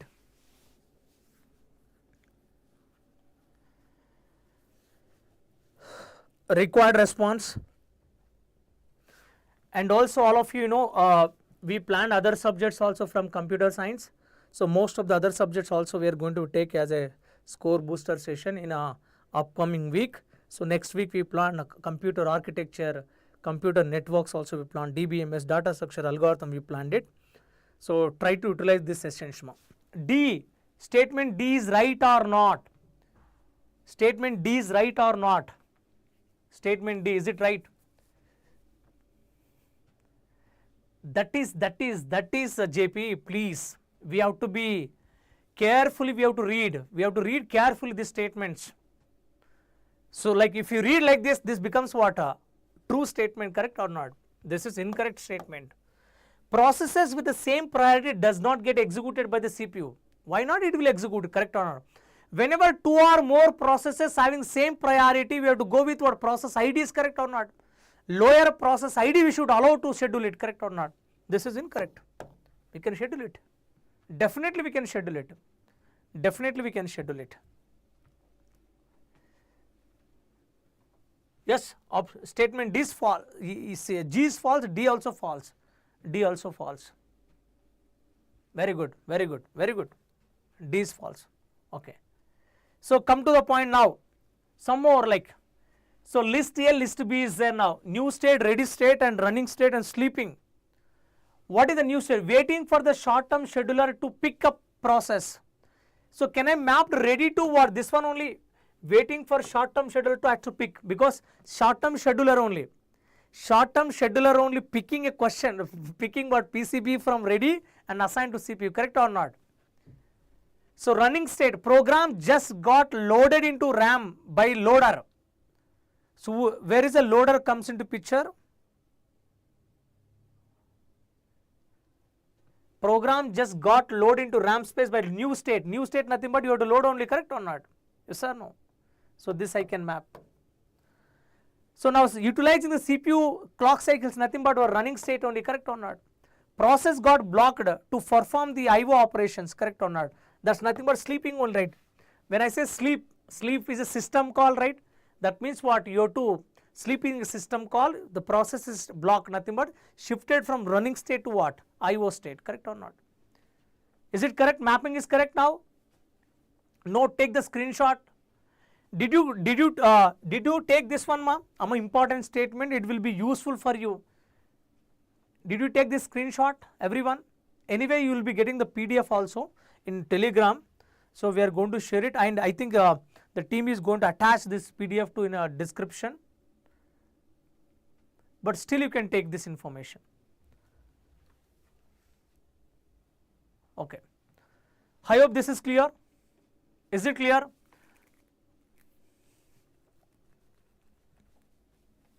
So that's what man, like through questions we can revise the topics. Such a way we planned it. So now we'll move for another topic from process management, IPC synchronization and concurrency. First part we have seen like process concept and CPU scheduling algorithm we have seen. So now we have to observe IPC synchronization concurrency part. Majorly we have to learn here is understanding, so problems associated with what? IPC. So can you tell me, okay, what are the conditions must be there? What are the conditions must be there? Conditions must be there for occurrence of synchronization problem. Synchronization problem. Vinay, tell me. So I hope you guys studied what are the essential conditions, necessary conditions for occurrence of synchronization problem in IPC environment. In IPC environment. What is the meaning of IPC environment? Please understand. Two or more processes may be sharing, please understand, sharing the resources, maybe communicating by transferring the data. That environment we can call IPC environment. IPC environment examples you can see. So e-commerce based applications, banking applications, database applications. So these are the things can be observed as a IPC environment in which more than two processes or two or more processes sharing resource, maybe what? Communicating each other by transferring the data. In that environment, so what are problems like inconsistency problem will creating, correct or not, which you studied out of. What are the conditions to causing this synchronization problem? Synchronization problem means what? Lack of this synchronization. So in IPC environment some issues can created. That issues nothing but data inconsistency problems. So lack of synchronization nothing but misunderstanding, correct or not. So misunderstanding, loss of data, that eventually can lead to a deadlock, correct or not. So what are the essential conditions? Can you tell me all of you? Yes sir, these conditions if they present, we can tell there is a problem. Critical section, race condition, preemption. Very good point. Presence of critical section nothing but what? Shared element, like no, shared data. Then race condition. What is the meaning of race condition? Two or more processes trying to access shared data simultaneously. So during this time preemption happen. Then we can say that is that situation liable to suffer from what? IPC problem. One example I can take it where exactly IPC problem can create it. ATM machine is there, right? Correct or not? ATM machine is a shared element, reusable thing, correct or not? At a time one person has to go and use this transaction. Imagine the situation, okay, suppose you enter into ATM machine, to withdraw. So now you insert the ATM card, ATM card, please understand. Maybe some more than one people might be waiting outside, maybe many people, you got a turn, you enter ATM machine, you enter the PIN card, enter the PIN number, your transaction started. You left from the ATM machine, suppose you got very important call, came out of the ATM machine. So now will create some problem in this account or not? Tell me. Some people are waiting, that's what presence of race condition. Critical section, ATM access is critical section now. Preemption happened, nothing but you got very important call, you came out of the ATM machine. Will it create some problem to your account or not? You have already opened the transaction, you are in mid of the transaction, you came out of this ATM machine. Somebody can enter into that ATM machine?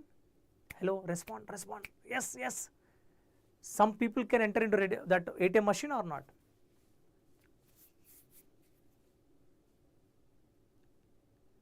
If they enter, they can start your transaction only. They will not close they can continue your transaction only, correct or not? Now inconsistency will create in your database, your account. No person is genuine, correct? No person honest, like no, okay, let him come and complete the transaction. So after that only I'll do it. Nobody do, correct or not? They'll continue. So inconsistency created or not. See, understand, presence of shared data, presence of race condition, preemption is occur. That environment liable to suffer from what? Data inconsistency. Thereby data can be lost. This can be, if it is persisted, you understand now, the deadlock will create or not? Deadlock will create. Suppose, so that kind of transaction happen, a number of people assumption now, all people will go and fight at bank or not? Is it not? That's what, it's a situation of deadlock. So we do not want occur that situation, correct or not? So that is the reason what ATM people doing now. They're keeping one person or not? They're keeping one person, saying that no, only one person is allowed to enter into what?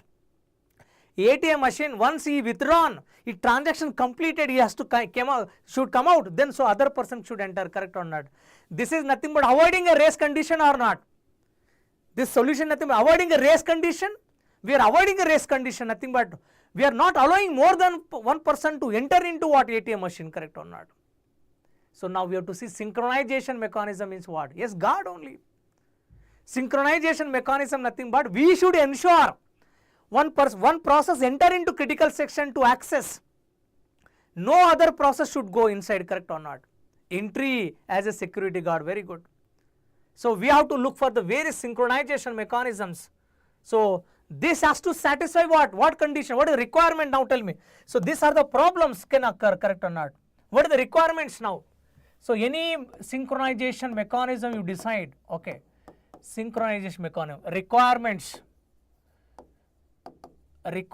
of synchronization mechanism. I want to avoid what? Race condition, nothing but I want to ensure what? Mutual exclusion or not? what is a guard, security guard duty? Is to ensure the mutual exclusion, correct or not? Is it not? Suppose one person is enter into ATM machine, if it is in mid of the transaction, if by mistake, by important call came out of the ATM machine, still no other person should allow to enter the ATM machine, correct or not? Yes or no? Until that same person has to come back, complete the transaction, then come out from this ATM machine so that other person can enter. Same thing we have to do here. One of the process open the transaction means, please understand, no other process is allowed to access that critical section until its completion. So mutual exclusion must be guaranteed and progression requirement also should be there. Vinay, are you there? Are you able to understand the situation? And bounded weight also must be guaranteed. Bounded weight also must be guaranteed, correct or not? So the essential primary conditions are what? Mutual exclusion and progression should be guaranteed, correct or not? In the context of this ATM machine, we will also understand progress. So because with this context, I'm telling you, understanding this concept becomes very, very easy, very easy. It becomes very easy. Correct? Now what we are going to look for, so we have informed, bank people informed to what? Security guard, what are the protocols? You should ensure what? Mutual exclusion. Correct or not? You should ensure the mutual exclusion. And also you should ensure what? Progression. Progression means what? As long as ATM machine is empty, nobody is there.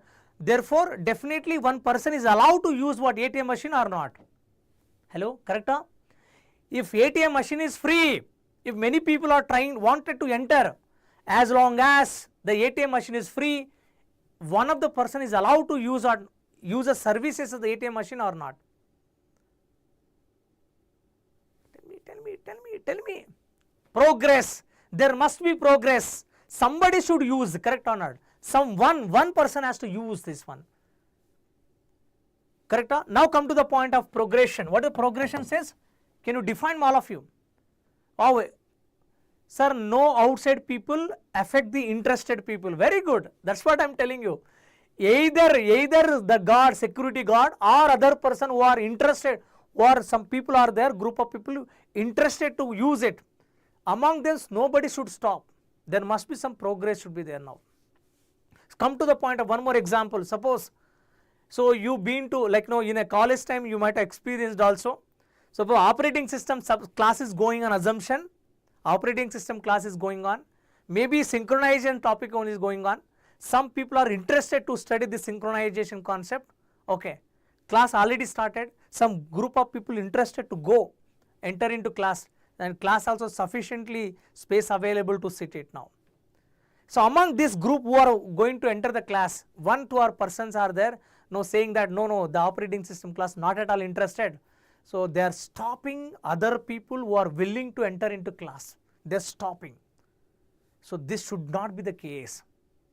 Same way you understand, whenever critical section is free, no process using the critical section, no other processes should stop, should not stop, please understand, no other process should stop. Other process who are interested to enter into critical section when critical section is free, this should not be the case. There must be progress, nothing but someone should be inside the critical section to use it. That should not stop it by other interested persons, right? So that must be the satisfiable, should be satisfied. And what is the bounded weight? And generally students have a confusion on bounded weight. Try to understand in the two definition, two ways I am giving you. No process has to ever wait to enter into critical section. No processes ever wait, please, an infinite way to enter into critical section. That means there must be some bound, to use the critical section by the processes. Nobody can use the ATM continuously and other is in waiting. Very good point. There must be limit for the people to use what ATM for remove this task. Very good point here. So now one more thing you understand here, generally suppose example I'm telling you, situation I'm giving you. So you tell me now whether this situation is going to be bounded weight guaranteed or not, tell me. Suppose example, race condition is a 10 process raising to access the critical section. So one process enter into critical section, that process is telling that I will be using this critical section 10 times. You have to wait 10 times to use this critical section. I will complete my 10 times of use of critical section, then you can enter. Now this situation is guaranteed the bounded wait or not? Respond, mom. Waiting time is must be. That's what I I told her 10 times I want to, one time I will use it, again I will go, 10 times I will use this critical section. By the time remaining all people you must wait. Set by one of the process. This situation is guaranteed or not? Bounded wait guaranteed or not? Yes, JP, Vinay, Imanshu. So that is a mistake we understand generally. This is a mistake we understand. Still it is satisfied. Bounded wait is guaranteed here. So what is not guaranteed, I will tell you. Please understand. Suppose one process said, I am using the critical section 1000 times.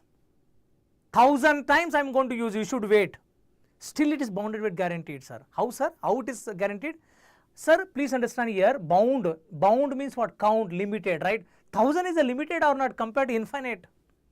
Suppose one more statement I am saying, no, I will use continuously this. I will use continuously this critical section, you should wait. Suppose I am telling one statement, no, I have to use continuously this critical section, you have to wait. This situation not at all guaranteed bounded wait, because you are not telling how many times you are going to use it. But implementation goes something like we are limiting, but this is statement you should understand. Any process telling or anybody telling 1000 times I will use, 1 lakh times I will use, sir, still bounded wait guaranteed, because you are telling 1 lakh is what? Count, bound is there, right? Is a bound or not? There is a limit on 10 times, there is a limit of 1000, there is a limit of 1 lakh. Do not understand starvation. Sir, starvation can be possible. We are not worrying, but I want to stop this. That's what my statement was, what? No process ever wait to access the critical section. When this is possible? When process is not telling how many times you are using, correct or not? Am I right? So I hope this is clear. Definition of the, please understand, definition of the what bounded wait is clear.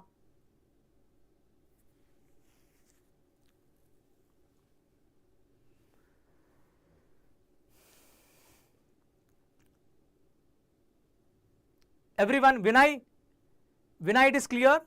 We should tell count. Count can be number. Okay. So one situation I'll show you. I'll ask one situation. Suppose my example, we know the mechanisms, synchronization mechanism, you studied. Entry section will be there, correct? Followed by critical section is there, critical section, okay, critical section. Now this exit section, please understand. Race condition I am showing like this. There are 3 processes raising to access, P2 like this, P3, okay, now P3. Some like this situation is there, understand now. Very good. Okay, now suppose, so one process tried. So process P1 is there, P1 enter into critical section. What is the critical section? Critical section, please understand.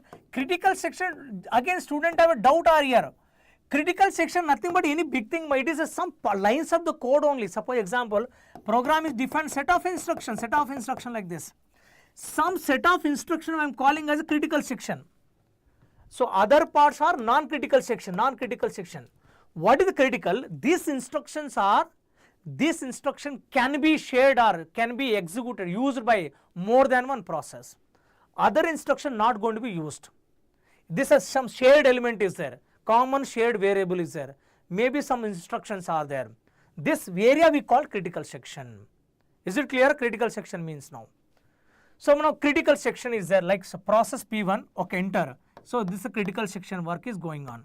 Critical section is what? Set of instructions only, correct or not? Now process P1 entered. Please, one single core processor I am running. Single core processor is there, only one CPU is there. Now ready queue has, please understand, ready queue have 3 process P1, P2, P3, right? 3 process available. Ready queue has what? 3 process now. 3 process. P1 inside a critical section running, suppose 1, 2, 3 lines are running like one by one. Critical section can be user code. Tell me, it can be user code also, right? It can be kernel code also. User code I am taking situation now. Now, when user code running in user mode, preemption can happen or not? Respond everyone.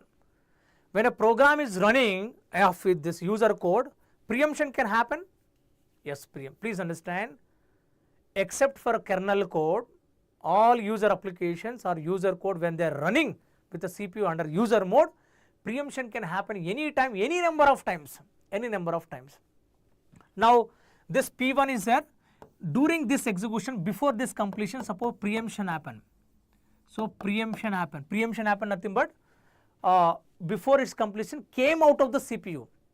Are you getting? Came out of the CPU now. So CPU mein nobody is there right now, nobody is there CPU mein. Then P1 came back to what? Ready queue, came back to ready queue. I schedule suppose process P2, schedule process P2. So now process P1 process P2 came to what? CPU state came. Now process P2 also interested to enter into this critical section only. Suppose this critical section only started execution, this P2 only.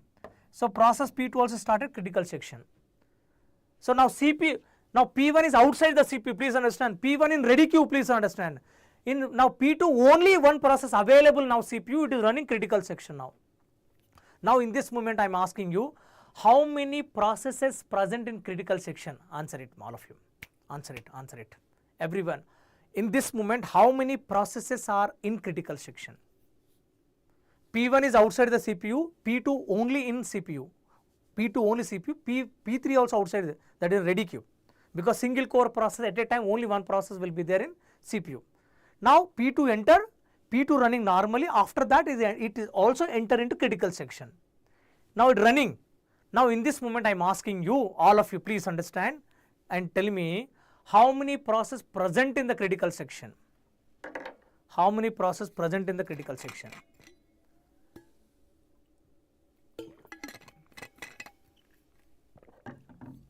Yes, answer it ma, answer it, all of you.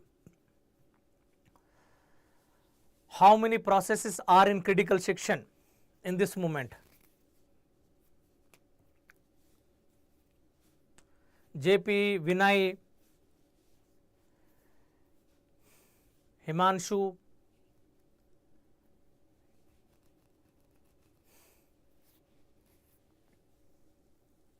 P1 and P2, Pardasarathi 1, so JP telling 1, 2, Vinay telling only 1, only 1.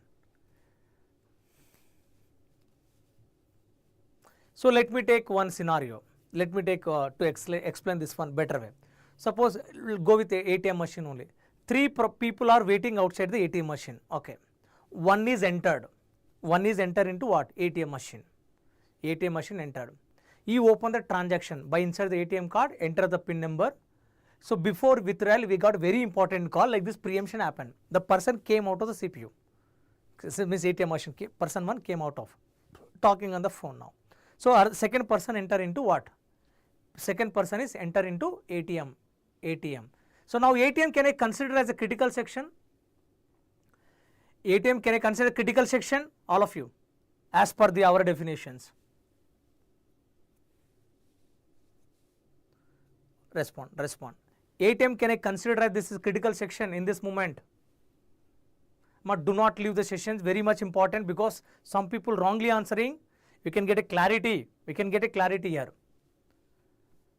I repeat my statement. So one person who is using this ATM machine before its completion of transaction, he came out of the CPU, other person entered.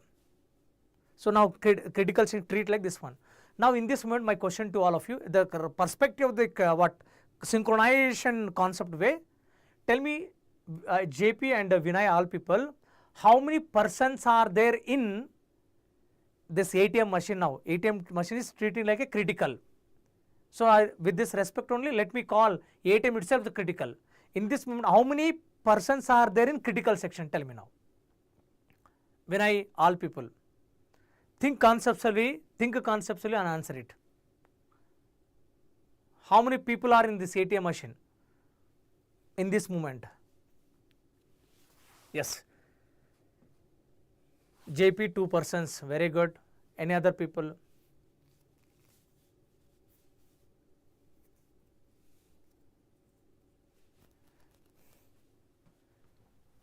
So I am taking scenario, this is ATM machine, please understand now. So this ATM machine is there, okay, ATM. So now transaction is going on, this is nothing but critical section, correct or not? So person P1 enter, he was using, but preemption happened, right? Preemption happened, right? P1 came out, P1 is outside. So P3 also outside. So now P2 has enter now. P2 has enter here. He started using your transaction only. Sir, that case 2 persons. Sir, it is a transaction not completed means it is using critical section or ATM. 100% right. Now in this moment how many people are there? Not 1 person or 2 persons are there. Don't see physically how many persons are there, please understand. It is not physics, physically you have to look here. Because first person already opened the transaction, correct or not? He open, when you open transaction, you are in critical section only. You are in ATM only, that meaning. Whether you came out or present inside, you are in critical section only. That means P1 also in critical section, that means you understand. Though physically came out of the CPU, but still is in critical section only. Now second person enter into same machine, he will change the data or not? You can continue your transaction, correct or not? Continuing your transaction, nothing but what? Inconsistency created or not? So therefore mutual exclusion not guaranteed. Yes, I hope this is clear. Now in this situation also, how many people on critical section? How many processes are critical section here? This what I am telling you, most of the students get doubt, confusion. Sir, CPU may only 1 person is there. How can you tell that critical section 2 persons are there? P1 what happened? It was holding the critical section, but resource CPU is not there. It came out of the CPU. Holding that critical section came out of the CPU. Now second person went to same critical section only. He can modify data. Therefore, number of processes in critical section right now how many? 2. 2 are there. 2 are there. I hope Vinay it is clear. Definition is clear now. Now what is my objective? My objective I have to keep it only 1 person. That is the meaning of mutual exclusion. Do not misunderstand. Mutual exclusion means what? In a ATM machine at a time only 1 person is there. Sir, when person 1 went open the transaction, before completion he came out of the CPU, came out the ATM machine. Sir, now empty, other person enter. Now sir, this time also ATM only 1 is there. It is not a meaning of this one. It is not at all meaning of this one. Now mutual exclusion means in that transaction how many people are there at a time? That's a point important. Is it clear now? Now we are keeping what? Synchronization mechanism, security guard. What is security guard? That person always should be active. Once person is enter inside the ATM machine, if you open the transaction, if you get a important call, if it came out of the ATM machine, nobody is allowed to enter it as long as the person has to come back, complete the transaction. This is the ensuring the mutual exclusion. Tell me how many people understood this one? Ensuring the mutual exclusion means here.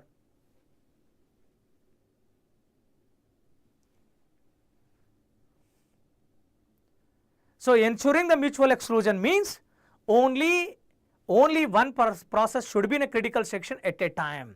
At a time. It's not about CPU. Is it clear? Imanshu, Vinay, Pardasarathi, JP.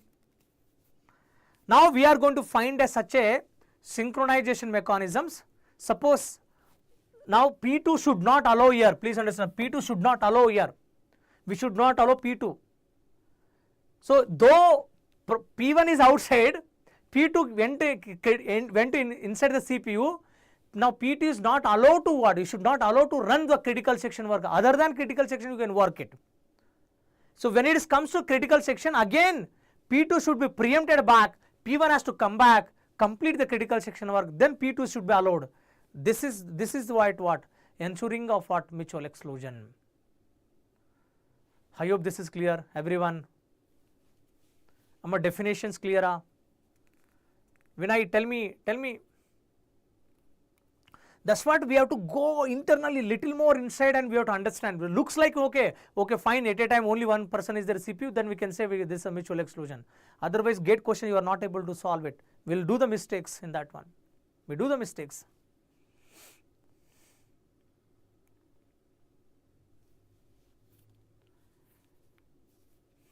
Yes, now it is clear?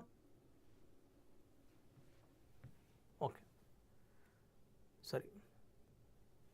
So now any synchronization mechanism you develop, that must be satisfied mutual exclusion, that must be satisfied progress requirement is a secondary condition.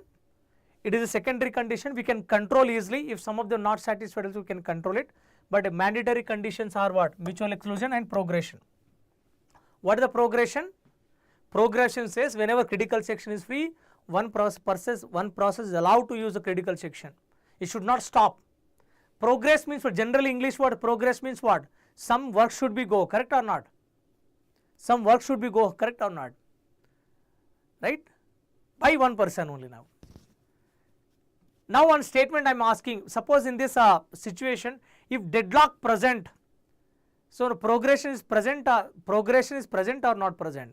If there is a deadlock, that implies for progression present or not present? Progression is guaranteed or not? If there is a deadlock, progression is guaranteed or not guaranteed?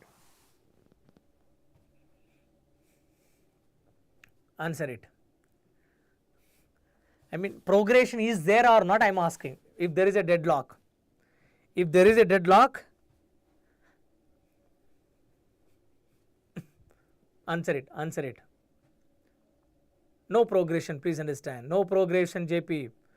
So deadlock means blocked only na. Deadlock means blocked only. If it is blocked, nothing but who is there to use the critical section? Is there any process to use the critical section? No. Is it not? Correct? No progression. Suppose some situation I am taking, there is no progression. That implies, is it deadlock? Now tell me converse of the statement. Suppose there is no progression is there, one situation. Can I tell that situation is deadlock? No. Again no. Again no. So violation of the progression does not implies what? Deadlock. If there is a deadlock, I can tell. If there is a deadlock present, definitely there is no progression. This statement I can write it 100%. You should note this. You should note. You should note this one. Very good. Very good. Okay. Come to the points. Synchronization mechanisms. Will observe it.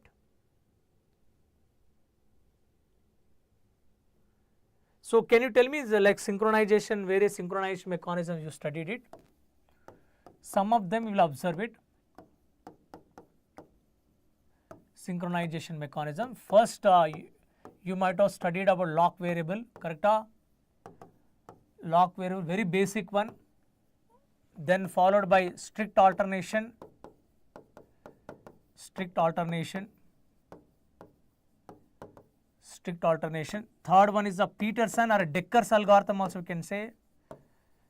Peterson's solution or Decker's algorithm, also can say. Fourth one is a TSL, test set lock. The fifth one is a disable interrupts.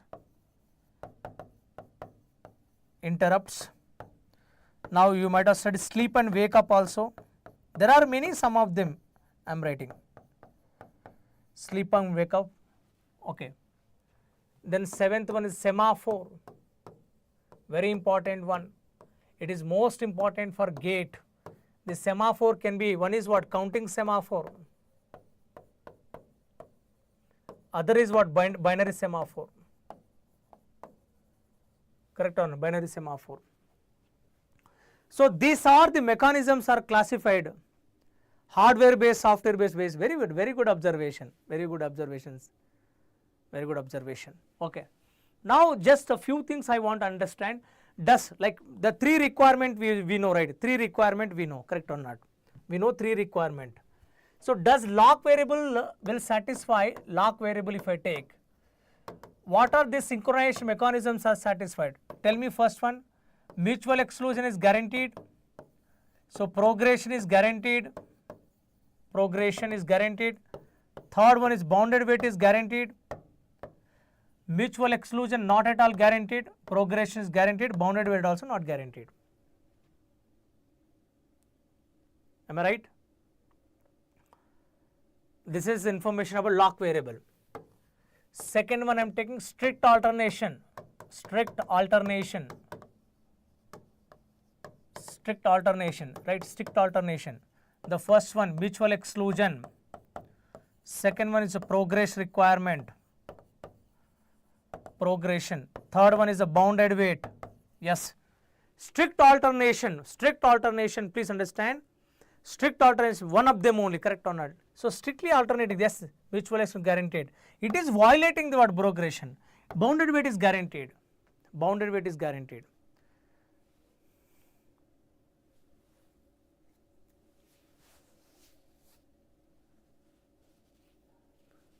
Very good, very good, very good, very good observation. So I hope, please apply the definitions properly. Apply which you observe the definitions, based on this only is happen. You have to analyze that code. Okay. So come to the third point, third one, Peterson's solution.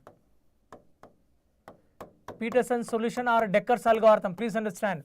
First attempt, first and basic algorithm which able to satisfy our requirement is what? So mutual exclusion satisfied by this Peterson.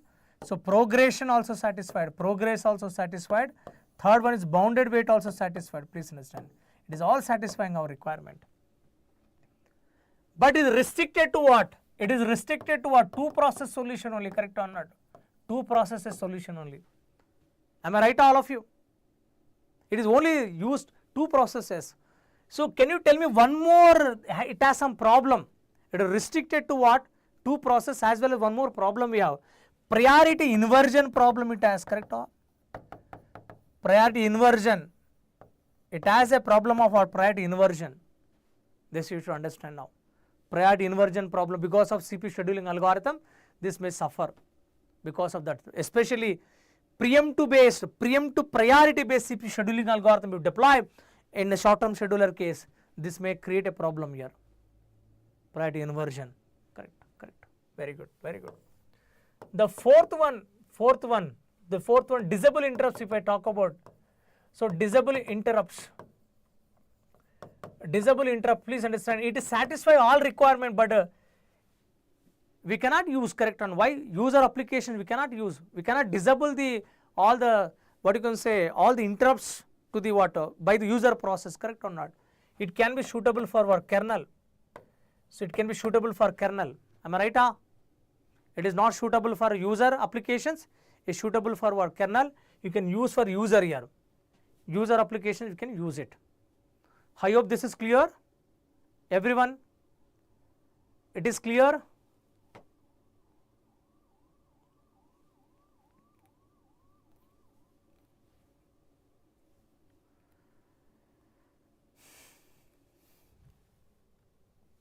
Next one. So next fifth one, right? Fifth one only. TSL instruction, test set lock. Okay. It is take little hardware support, please understand. It takes the hardware support. Hardware support, that is nothing but it will run the TSL instruction. It is a privileged instruction, please understand. Privileged instruction. Okay.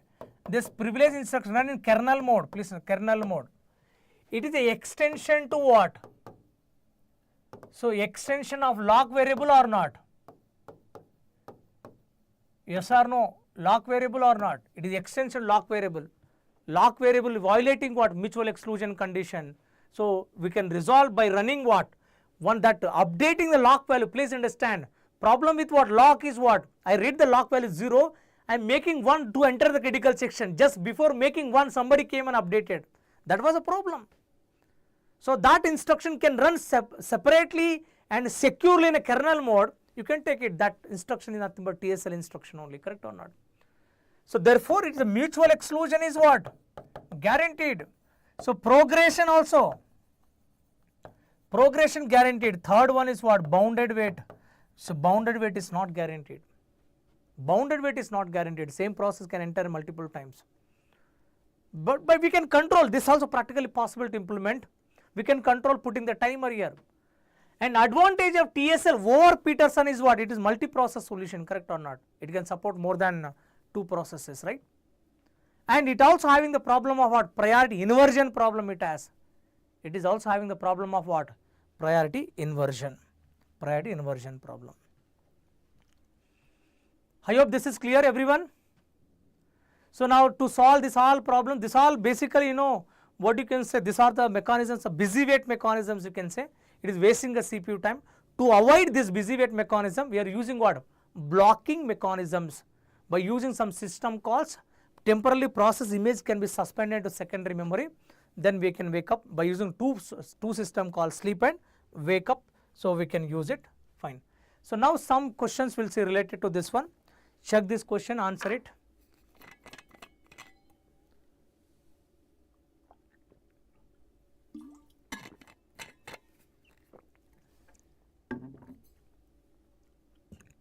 Quickly answer this question, ma.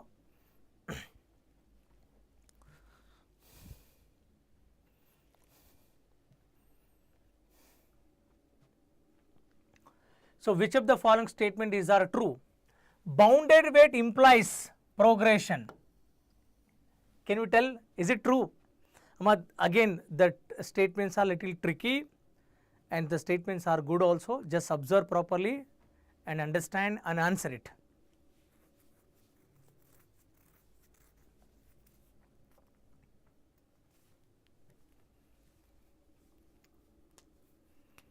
Yes, yes, yes. Progression implies bounded weight. If there is a progression, we can tell there is a bounded weight. Bounded weight and progression both together implies a starvation freedom. Starvation freedom implies a deadlock free.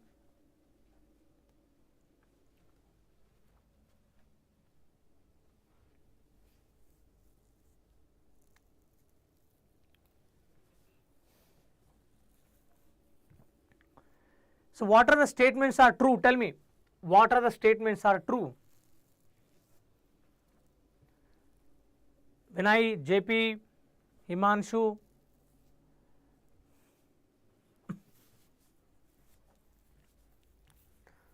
So interesting questions are there related to this IPC, because we will see this even semaphore based questions also. We will observe 1, 3, 4 right. Vinay, what is your opinion? What are the statements are right?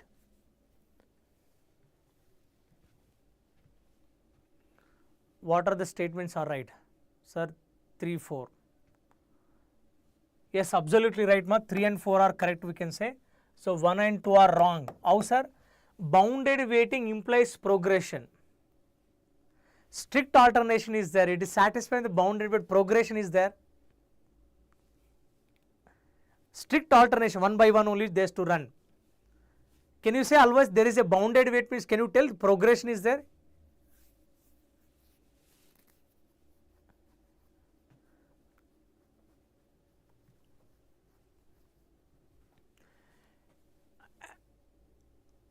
Now I'll give one situation, because you have a confusion with this one concepts only, then that is the reason you are getting doubt. Okay. Now JP, all of you just listen, very important statement I am going to discuss it. Is a critical section, please, this is a critical section. So process P1, process P2 and process P3 is there. So process P1, process P2, process P3 like this are there. Okay.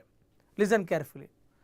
Now P1 enter critical section used, while P2, P3 are waiting for P1 to come out from the critical section, they are waiting. So P1 completed critical section, again immediately enter into critical section, again immediately enter into critical section, again immediately enter into critical section. Now others are waiting. This situation, bounded weight is guaranteed or not? This situation, bounded weight is guaranteed? You will get this clarification. This situation, bounded weight is guaranteed? Respond everyone. Himanshu, Vinay, JP.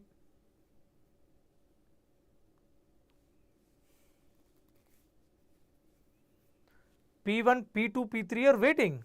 So this is repeating. So now, so simply can I say bounded weight is what? Bounded weight is what? Not guaranteed. No doubt, right, all of you.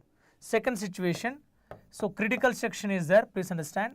So process P1 only is there, only one process P1 is there. So P1 enter into critical section. P1 is what? Enter into critical section. So completed, again enter into critical section, again enter into critical section, again enter into critical section, P1 only. Now bounded weight is guaranteed here, here.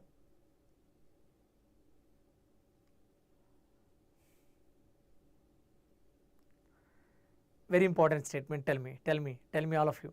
This situation, second situation, bounded weight is guaranteed or not? Bounded weight is there or violation of the bounded weight? Process P1 entering. I am not telling how many times also.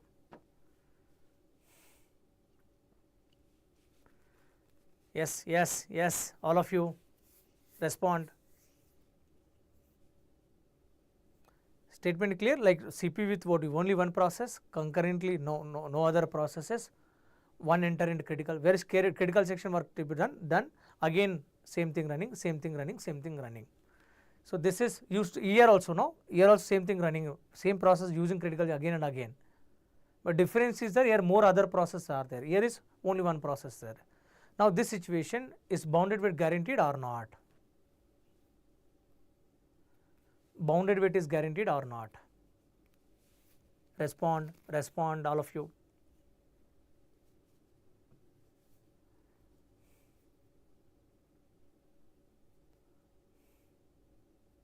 Hello. Sir, guaranteed until other process want to the resource. No violation, it is guaranteed. Please note, it is guaranteed. We should not tell always where process is using same again, it is violation of the bounded weight. When you have to say, when other process are waiting, now you are using again, that is a violation of the bounded weight. Okay. So you cannot tell bounded weight is guaranteed here, it is guaranteed or not?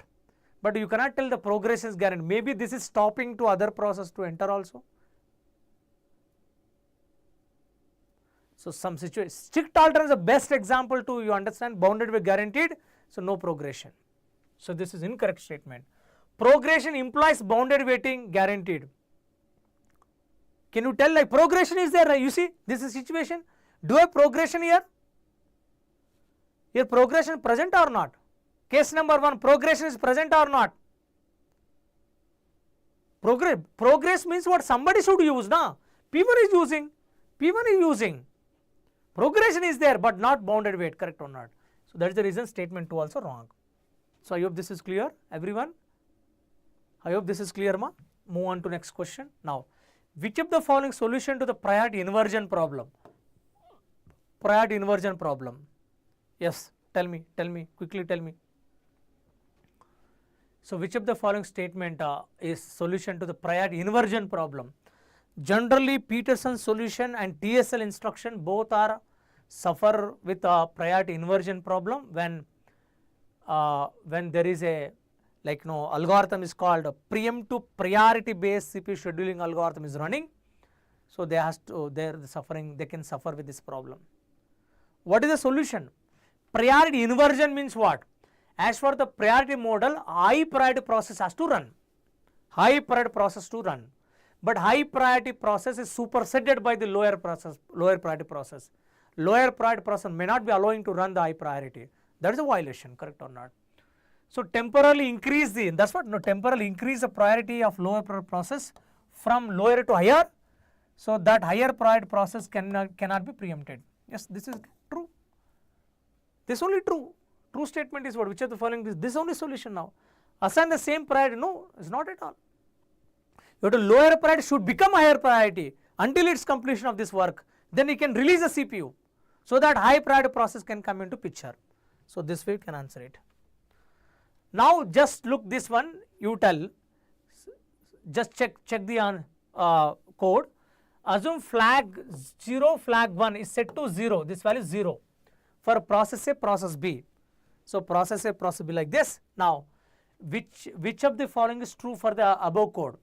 Satisfies the mutual exclusion but not progression, progression but not mutual exclusion, does not satisfy both of them, both are satisfied. Combination of this or that, just observe and tell. You just tell me progression is like mutual exclusion guaranteed, progression is guaranteed or not.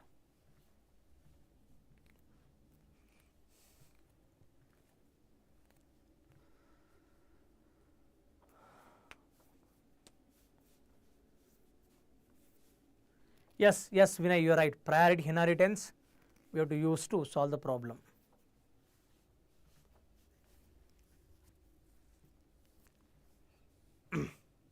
First check for mutual exclusion. So one important statement I can tell, how to check the mutual exclusion guaranteed or not. What you do, you allow one process to enter the critical section. You allow one process enter into critical section. When process 1 is running critical section, apply preemption. ATM thing you understand now. Apply preemption. Apply preemption, you check other process will able to enter or not. If able to enter, it is violation. Not able to enter, we can tell that is what guaranteed mutual exclusion. So now you enter into what ATM machine, open the transaction, you come out from that one. Whether that guard will able to allow other persons or not. If strictly not allowed, nothing but it is what satisfied. Otherwise, it is not satisfied. You allow one process to enter into critical section. Let's try other will enter or not. Suppose process A is there. Suppose process A. Flag value initially 0. While 0 means condition false means what? Process can enter into like make a flag equal to now. So flag 0 value 0 is there, you are making to 1. So enter into critical section. Process P1 enter into critical section. Apply preemption by keeping this process inside the critical, apply preemption. Try other process will enter and on. So now flag 0, here also checking flag 0 value. Here is flag 1 value, right? Flag 1 value, right? Flag 1 value. So flag 1 value, sorry, this is correct only. So we are making a, so flag 0 equal to, it was 0, we are made it to 1. We made it to 1. Okay, enter critical section. Enter into critical section. Preemption happen now. So flag value, what is the flag 0 value? Flag 0 value still 0 only. This condition is false. So you can make flag 1 equal to flag 1 value, it is 0. So flag 0 value, oh sorry ma, flag 0 value 1, condition is true. It won't enter, correct or not? It won't enter. It is not entering. Then what should I do? So better you apply preemption here. Better apply preemption here. You somebody saying that, sir, mutual exclusion not guaranteed. So no progression. So suppose flag 1 value 0. So while 0 condition is false, I can change this one. Suppose preemption happen here only, assumption now. Preemption happen here. Then flag 0 value what? Flag 0 only. Condition is false. So it will can come out. So I make flag equal to 1. I can enter it critical section. When inside the critical section running, if preemption happen, so now this process simply can make it flag 0 1 enter, right? So two process can enter, right? JP, two process can enter, right? They can enter two process, please understand. It is violating what? Mutual exclusion.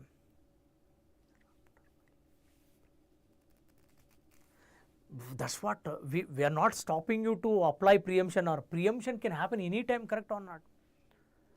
Preemption can happen anytime. That is important thing should you observe now. Preemption can happen anytime, correct or not? It's not only compulsory to hear this statement or this statement. It is violating the mutual exclusion. Please observe carefully. Am I right? JP. So deadlock is possible. How deadlock is possible? If deadlock is there, then we can tell no progression, but deadlock is there here. When deadlock can happen, tell me now. When deadlock can happen?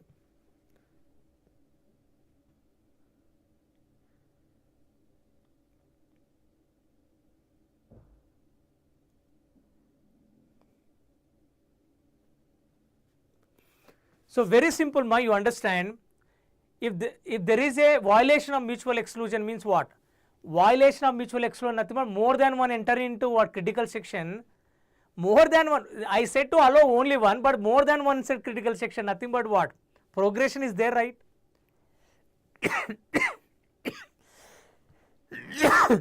Sorry. So more than one present in critical section, nothing but using critical section or not? So now progression present. How it is not present? Tell me. Progression is present.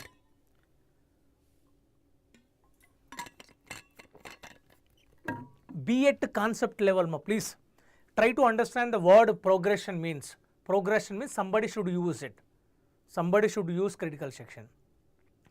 When critical section is free, anybody able to enter or not?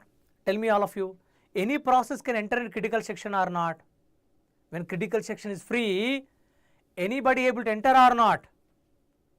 Any process tried can enter?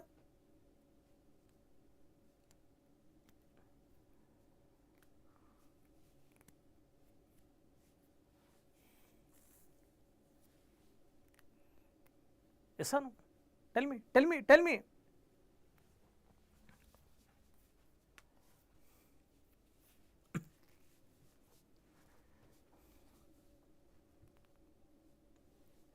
So one more thing, you can ask me question, sir, example, sir, one process still it has run, this point it has run assumption. Sir, it is not enter into critical section, it has run this two statement run. So process, now suppose process is not at all interested to go to critical section, it is stopped here only. Then process B is not going to be enter, that is the reason it is stopped by process A. Now this violating the progression. Are you getting this kind of doubt? Suppose example, flag 1 I checked it. So I made a flag 0 equal to 1. So now flag 0 becomes what? 1 means what? Condition true. B will not enter. Now this is not interested to enter the critical section. Sir, process is not at all interested into critical section. Now B is not allowed. So then it violating progression, generally will get a doubt. Understand important point. So whenever any process run this point, nothing but is already in critical section, please understand, is kind of situation. It kind of door is open, door is locked, I open the door. Sir, I did not enter, sir, door open but I am standing outside only. Can I claim that I am not in critical section? Tell me. So lock is there, lock, I got a key, correct or not? I open this running out two statement, I open the key.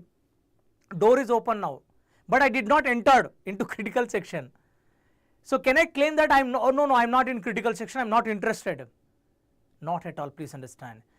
Whether entered, started execution of the instruction or not, you are in critical section only.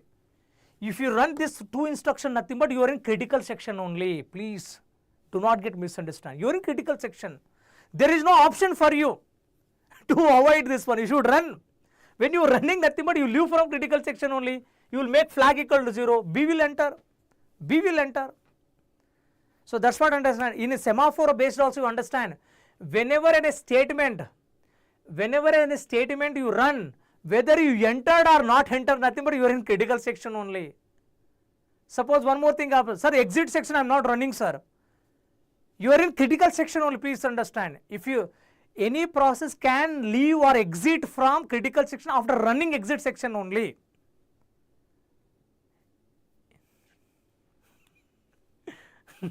It is kind of same thing, right? It's selling that I've entered inside, I am not interested.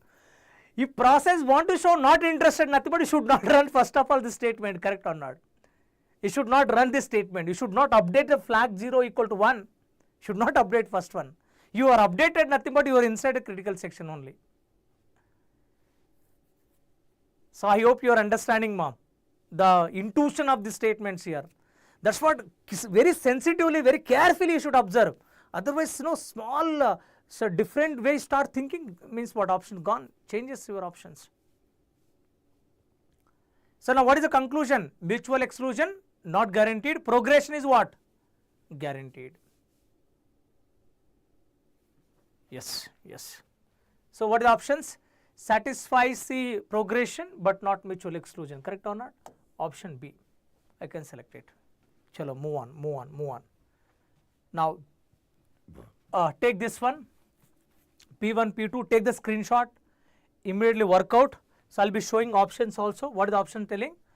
Assume A and B are binary semaphores, both are initialized to 1. X and Y are some arbitrary shared variables. Which of the following options? Right only. Deadlock occur, mutual exclusion present, no progression, no deadlock, like this given. X A equal to 1, B equal to 1. Okay. X and Y some shared variables.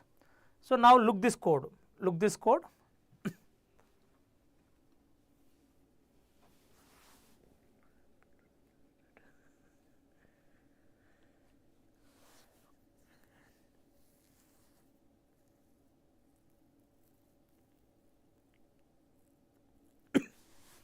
Yes, yes. Done.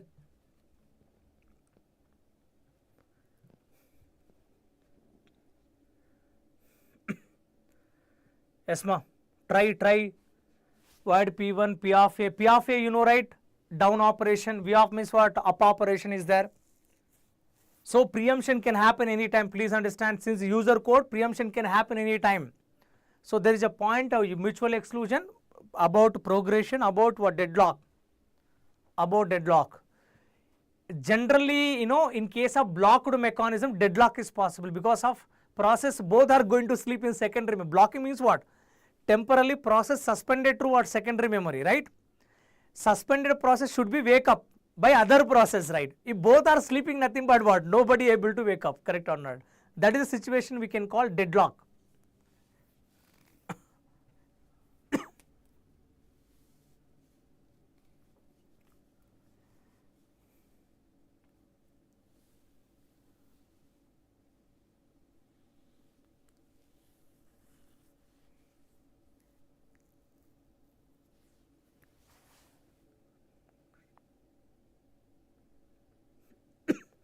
So deadlock occurs.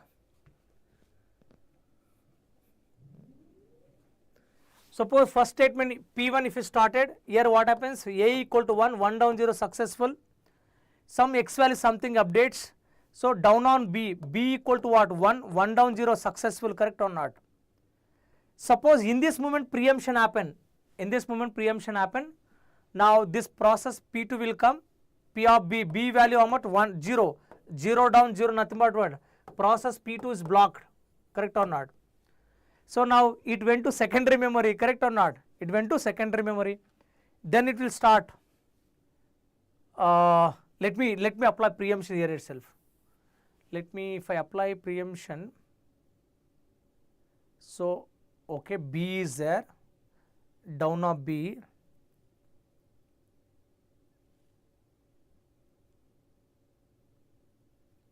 Okay, now it is not creating actually. Suppose if I go here, down of A blocked. Suppose example, here is a preemption occur here, okay, preemption occur here. Now B value is what? B value is 1. So 1 down 0 successful, you can run it. So down, A equal to already 0. So 0 down 0, it is blocked. Now here is what happens, now B equal to already 0. So 0 down 0, this also get blocked, correct on. Deadlock is possible. So deadlock is possible, correct? Deadlock is possible or not? Deadlock is possible. So deadlock, no progression, no mutual exclusion. So now tell me, mutual exclusion is guaranteed? Somebody JP telling mutual exclusion guaranteed. So I think mutual exclusion not guaranteed. Suppose when you are updating x equal to x plus 1, if preemption happen between this one, process P2 can enter into or modify this x value, correct? B equal to 1 only. It is violating mutual exclusion also. Am I right, JP? Mutual exclusion not possible, correct or not? Changing the value or not? Value of x changing. Can change or not? You are x equal to x plus 1, why some y value you are adding to this one, modifying value only.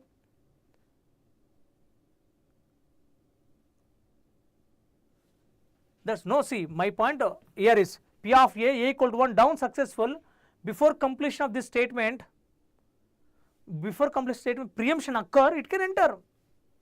Deadlock is possible, please understand. So deadlock occur.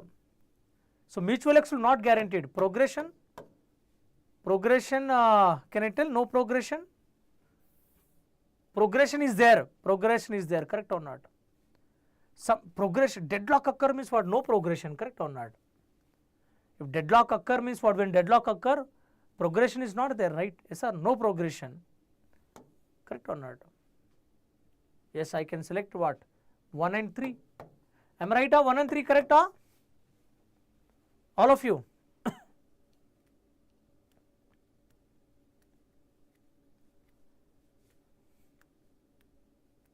Yes, respond. Yes, because both are sleeping, correct or not? When both are sleeping means what? Where is the progression in CPU? So that code is not going to be executed. So come to the point here. Tell me now. Let's suppose that at a given instant value of semaphore s equal to minus x is there. So I am writing s equal to minus x is there. So which of the below inferences can be deduced from the given statement? Simply which of the following statements are correct with respect to this s equal to minus x? Semaphore has some minus negative value. Read it, what are the statements are right with respect to this?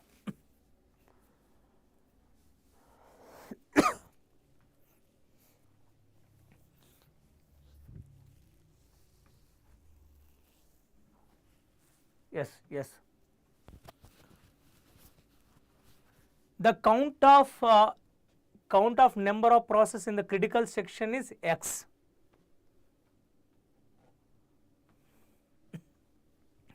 The number of process that are blocked and are waiting in a queue for their turn for accessing the critical section are equal to x.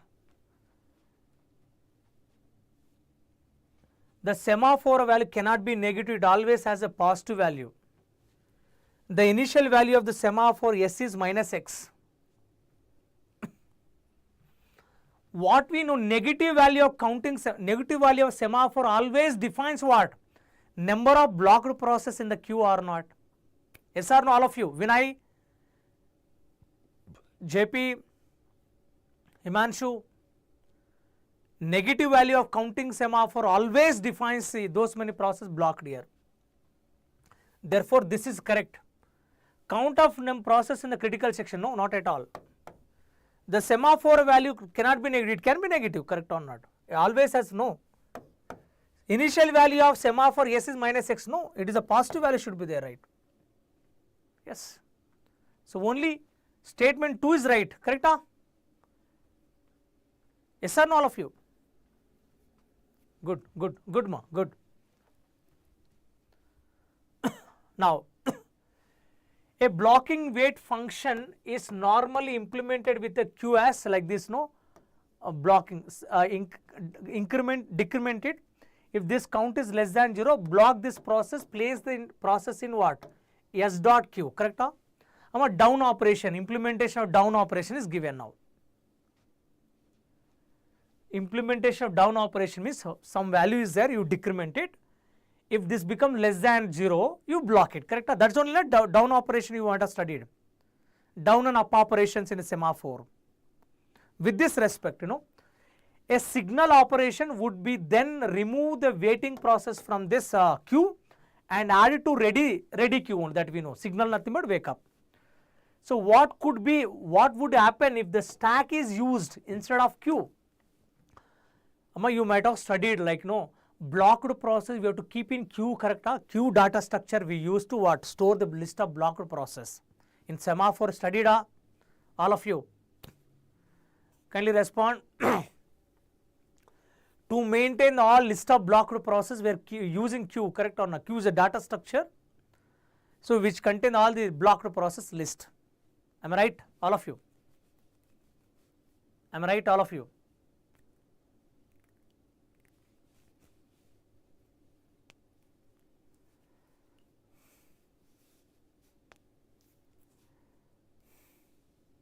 Respond. Yes. Now instead of queue, if I use stack, what happens? Instead of queue, what would happen if the stack is used instead of queue? You tell me now options. It would not affect the execution of the program in any way. Semaphore would now becomes a strong semaphore. The use of stack would allow the implementation of the LIFO scheduling policy. This may result in starvation. Now I am saying blocked process, generally we use implementation queue. In place of queue, suppose instead of queue if I use a stack, so tell me what are the situation can happen now. What happens? In place of queue if I use a stack. So generally suppose process P1, process P2, process P3, process P4 raising to access entry section assumption now. So entry section, here is a critical section is there now. Suppose binary semaphore I am using something like this. Binary semaphore s equal to 1 initialized. Now 1 down 0 success, only one process will go. Now remaining process P2 and P3, so P4 can block. This is a Q data structure, will use it. Instead of Q, if I use stack, what happens? Vinay is saying that D, C also, okay, C also you telling. So can I confirm it would not affect the execution of the program, nothing but can I say wrong this one, option A, because it will affect an execution of it will affect. Semaphore would now become strong semaphore. Is it strong semaphore? It will become what? It will become weak semaphore. Please understand. Very important note point to write down. Suppose to maintain the blocked process in semaphore, instead of Q, if you using other than Q data structure, other than Q anything you use, that becomes a weak semaphore. If you are using Q as a data structure to maintain the blocked process, that becomes strong semaphore. So this becomes a weak, not strong. Therefore option B also can eliminate. Use of stack would allow the implementation of LIFO scheduling policy. Will it really affect on the CPU scheduling algorithm if I make it this instead of Q stack? Suppose if I store in stack, so what happens now? Process P2 down, process P3 now, so process P4 here. But what about other process who are not at all interested to use the semaphore concept? Will also becomes a last in first out? Think for that. Ready queue do not have only this process as correct or not? Ready queue contain n number of processes. Some are maybe using the shared data. There are many processes who are not using the shared data. Will also become them. Will also that process becomes in a last in first out manner for execution? Think, is it true? He is saying, use of stack would allow the implementation of LIFO scheduling policy, saying that. Will it always? I am saying question is that some process available which are not running by using semaphore, not at all shared based one, will they also run in LIFO manner because of this one? No, not always, please. He is saying that scheduling policy is going to changes. Only this process will go, only this process will go last in first out, correct or not? Because this will run. Not always, yes.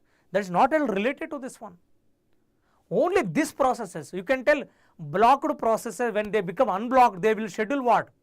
They will schedule as what? LIFO manner, correct or not? So now when you are running LIFO manner, nothing but last in first out. So now first in first process will become what? Starvation. So therefore starvation is possible. Only one statement is right. Only one statement is right. I hope this is clear, everyone. Is it clear?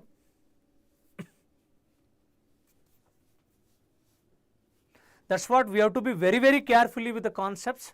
Properly analyze, properly analyze, you will say, so that you can be able to solve most of the questions, you are able to solve it.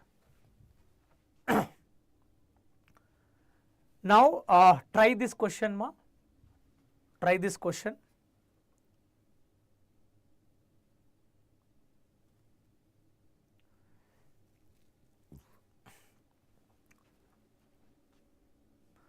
Take a break for just 10 minutes so that we can continue it.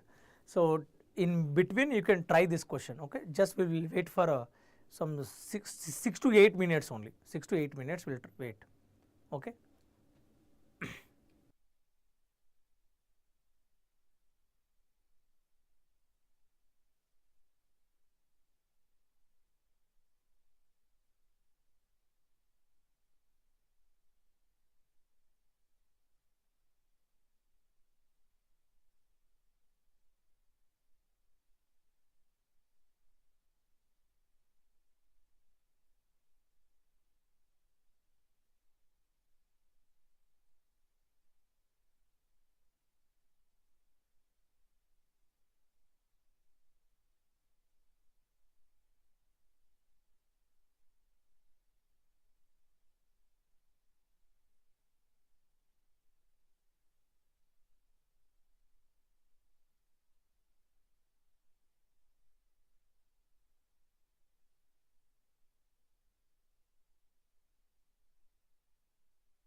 Yes.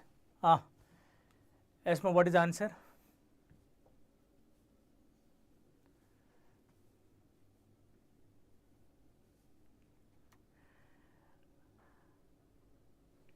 It is just for some time, ma. We'll continue. Okay. What is the answer? Are you there, ma? Vinay, JP?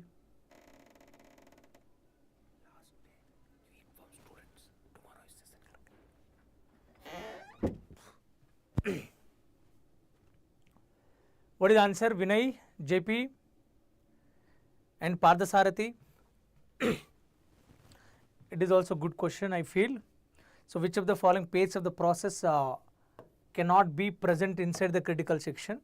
Means it is violating the mutual exclusion. Option D means you are saying the P0, P4 will not be in critical section. So, let M0, M4 be mutual exclusions, mutexes, semaphore. P0 to P4 are processes. Suppose that each process PI is running this code. This is a critical section part, ma. This is a critical section is there now. Okay. So, I start from 0 onwards, correct or not? So, we can take it like, so process P0, process P1, process P2, process P3, process P4, right?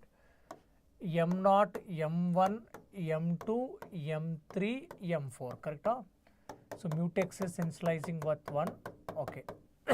Now, so process P0 first, if it is P0 tried, weight of M of I, weight means for down operation, correct or not? P1 performed means, so now P of M0, correct or not? So M0 value 1, 1 down 0 successful.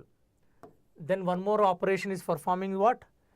Mi plus 1 modulo 4, Mi plus 1 nothing but 0 plus 1 is nothing but M1 only.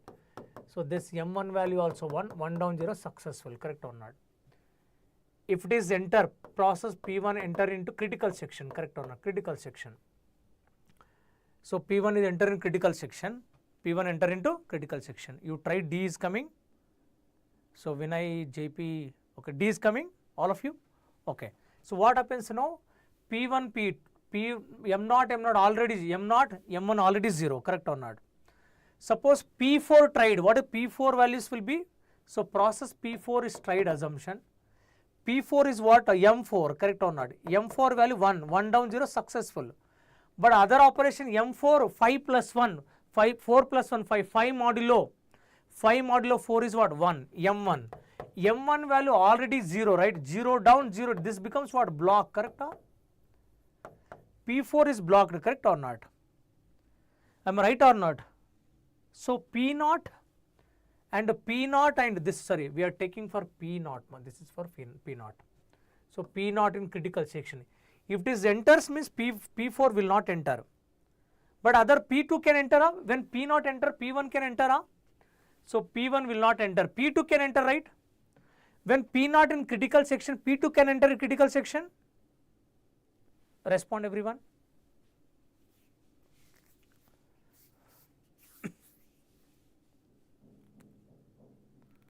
Yes, yes. So that means when P0 means it is possible, right? It can enter means as per this option, this not. When this what P1 is there, P3 can go. This also not possible. P1, P4 can go. So P0, P4 cannot be enter. Yes. So these are the option. Option D is the right one, you can tell. So we'll see some more question related to this only. Now, take this question. Consider two processes described by this pseudo code. Process P0, P1 is there. Into shared A, phi 1 is there. Shared plus plus doing, shared plus plus also doing. So printing the shared A value, printing shared A value. Note, quickly note. You are right, JP right.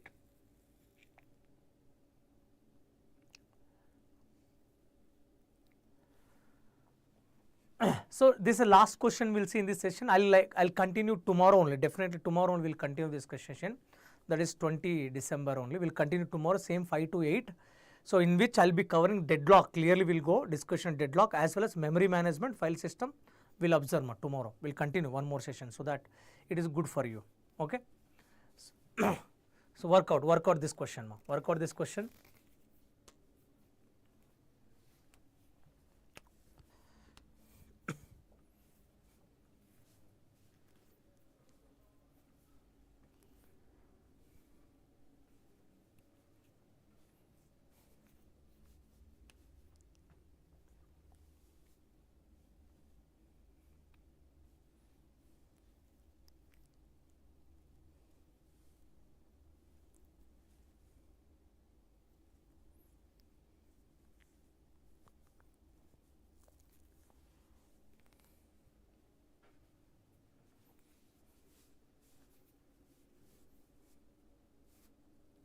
Yes ma, OS part 2 I will taking. So JP I will be taking OS part 2, that is tomorrow, that's 20 December. Then variable shared A set up as integer memory location shared by process P0 P1. The memory location shared A is shared by no other process. Process P0 P1 are two of the many processes running on the processor, and any process can be interrupted at any time. Its execution swapped out. The set of values printed by these two process P0 P2 that could be is or is basically MSQ question. So work out, you already you have taken a data, already taken your data.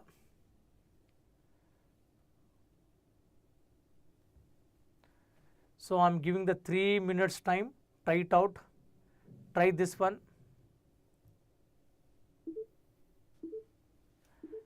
Tell me now what are the values printed by this one. Sir, these sessions should have started early. Yes, we thought of to start last week only ma'am. Due to other schedules we were not able to do it.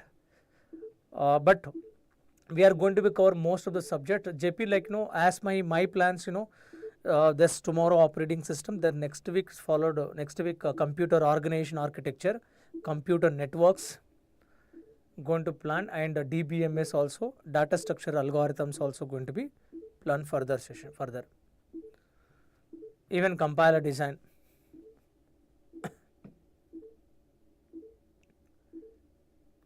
So you want program code? Okay. So take this program code. I hope you copied.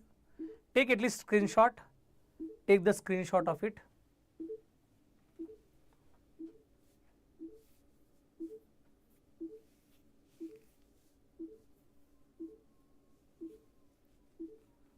Noted?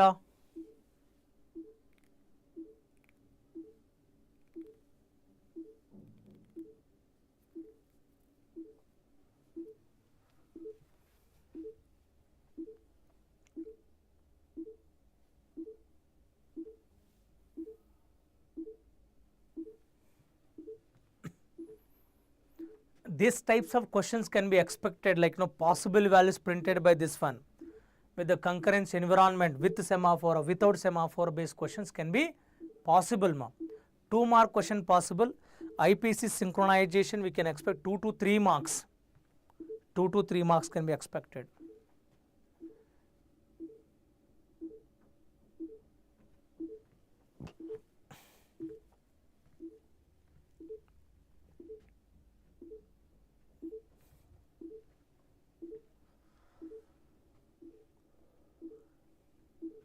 Parthasarathi 7-6 possible, you are saying.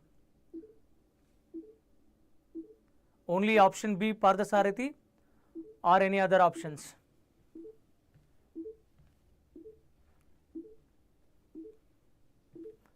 So you can also note is or given.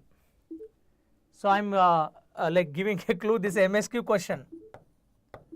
But always anyway in a GATE exam they will mention MSQ. So without looking this, you have to see the question, you have to answer it. Option D is visible, right? Option D is 2, 2. 2, 2 ma.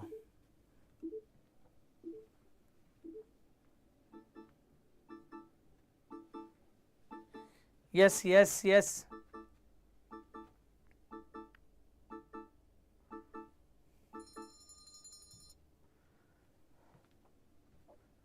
Three minutes over. How many people got the answer?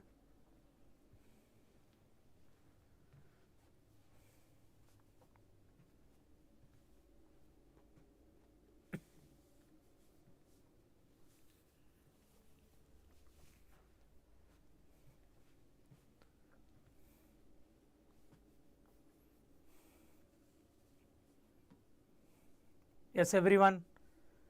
Vinay, JP, Parthasarathi.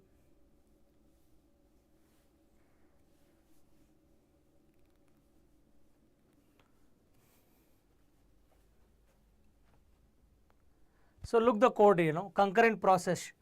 1, this is 5 is there, correct or not? It is incrementing, this incrementing, printing, correct or not? Suppose if it is running, suppose assumption, sequentially if you run, it will A value 1, okay. this becomes 2, printing 2, correct or not? Then after that it will initialize 5, make it 6, printing. So 2 comma 6 can print, one thing, but 2 comma 6 option is not there. 2 comma 6 is not there, correct or not? Preemption can happen, right? Preemption can happen or not? Now think, all of you, suppose example P0 started. So I hope you are getting, but the way I am explaining you, I hope getting. Shared value 1 first. So 1 is their assumption now. It is started, okay. Value, let's take it is started. It is started. This value was 1. It is what, 1, correct or not? This value is what, 1. Now after this, in taking this one, preemption happen assumption. Here is a preemption happen. So this will come, okay. So this will come, read this a value 5 as reading, increment this a value, direct writing, just this value becomes what, 6. So this value becomes what, 6, correct? This can become 6 or not? Now it can, now understand, in this moment this became 6, correct or not? Okay. Now it is printed also, it is printed 6. So now this process came. Now shared value updated to what, 6 only, correct or not? Initially it was a, but both are same only, this value becomes 6, correct or not? So you are making this value a equal to what, 7, correct or not? Printing what, 7. 7 comma 6 is possible or not now? 7 comma 6 possible or? So 7 comma 6, where is the option? 7 comma 6 possible. So this is possible now. 7 comma 7 possible. 7 comma 7, is it possible? Think 7 comma 7 can print or not? So what order if you run, then 7 comma 7 it can print it. 7 comma 7 can print it.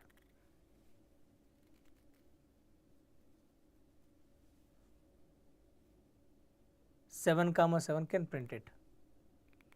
7 comma 7 also possible. How, sir? What can be done now? What I will do it, first I'll start with the P1. This value is 5, correct or not? This value is 5. Now this value made it to 6. Incrementation 6. Incrementation 6 assumption now. Now so I have to start with P0 only. Suppose I am taking a shared equal to 1. It got preempted here only. It got preempted. So P1 came. P1 making as what? This P1 making as 5. Incremented 6 happened. Now here is preemption happened. Before printing, preemption happened. So this will be created what, 7 is printing 7. Now this also will print 7 or not?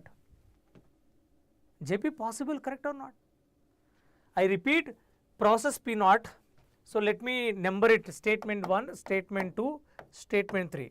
Statement 1, statement 2, statement 3. Okay. So what order I am going to execute, you see now? Suppose a process P0 and P1 is there, right? Process P0, P1 only na? P0, P1. Okay. Suppose P0 started, it run the first statement. Okay. Preemption happen, correct or not? Preemption happen now. Then P1 came into picture. First run, second run, here is a preemption happen.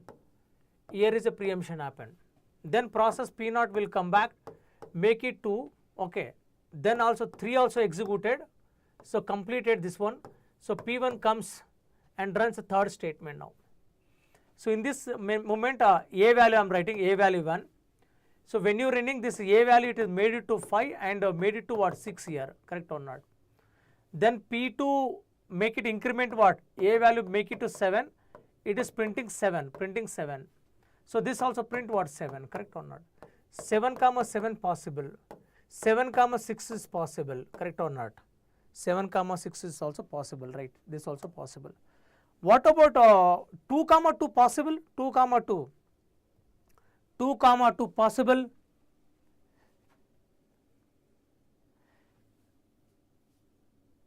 Three comma 3 possible. Tell me what order you should run to get the 3 comma 3.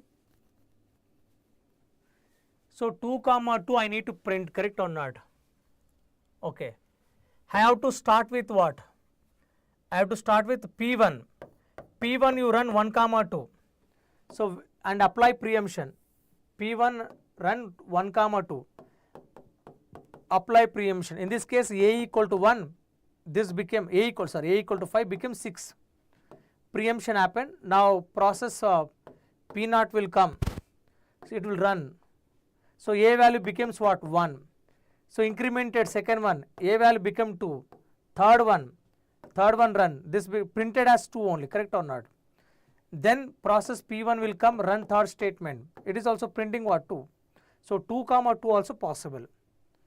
2 comma 2 also possible. Is it possible 3 comma 3? Is it possible 3 comma 3? This type of questions asked in GATE 24, there was a question. Each session there was a question like possible values printed by this one. They are framed like MSQ question only. Yes, what order to print, what order I should run so that 3 comma 3 will possible? I think 3 comma 3 not possible. Tell you order, you tell now. Like this you can tell, like no, like this. So the way of running like this, okay. Instructions also I have mentioned, right? Instructions I have mentioned 1 2 3 1 2 3. Instructions are mentioned. You can tell sequence, you can give it. Sequence you can give it, ma. Sequence you can give it. What order I should run so that 3 comma 3 will print? JP, Vinay, Pardasarathi.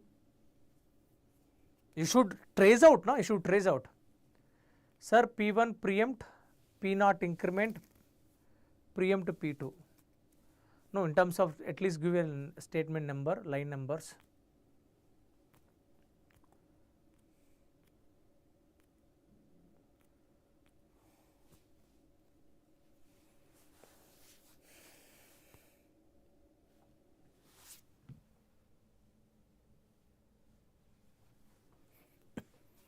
So this value 1, this is 5. If I take 1 incremented 2 only, how 3 will come?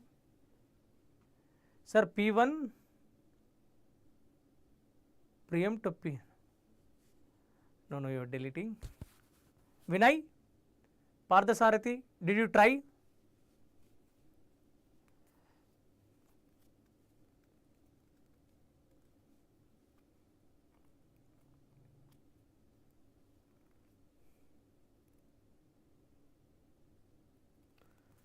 So after preempt I will do it. P1 acha 5, it will become 5. So this becomes 5. So I have preempted. Then P0 start, it becomes 1. Run preempt after 1. This become 1. This become 2. This becomes 2. Then increment. So this become 3 incremented. Then print.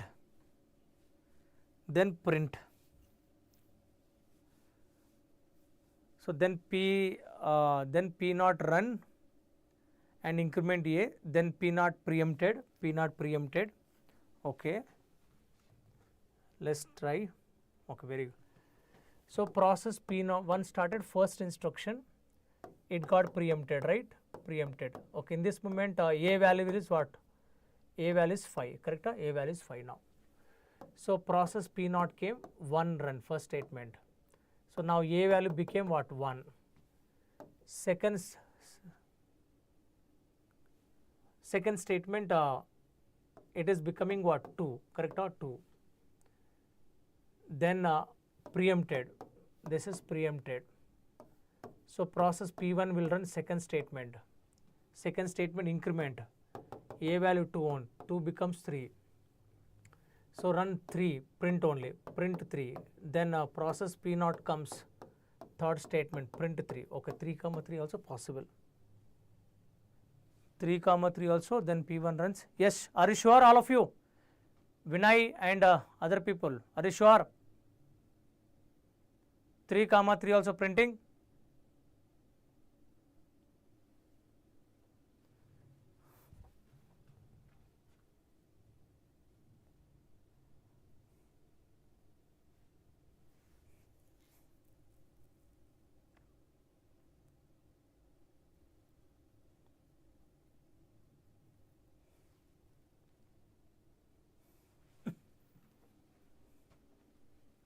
Yes.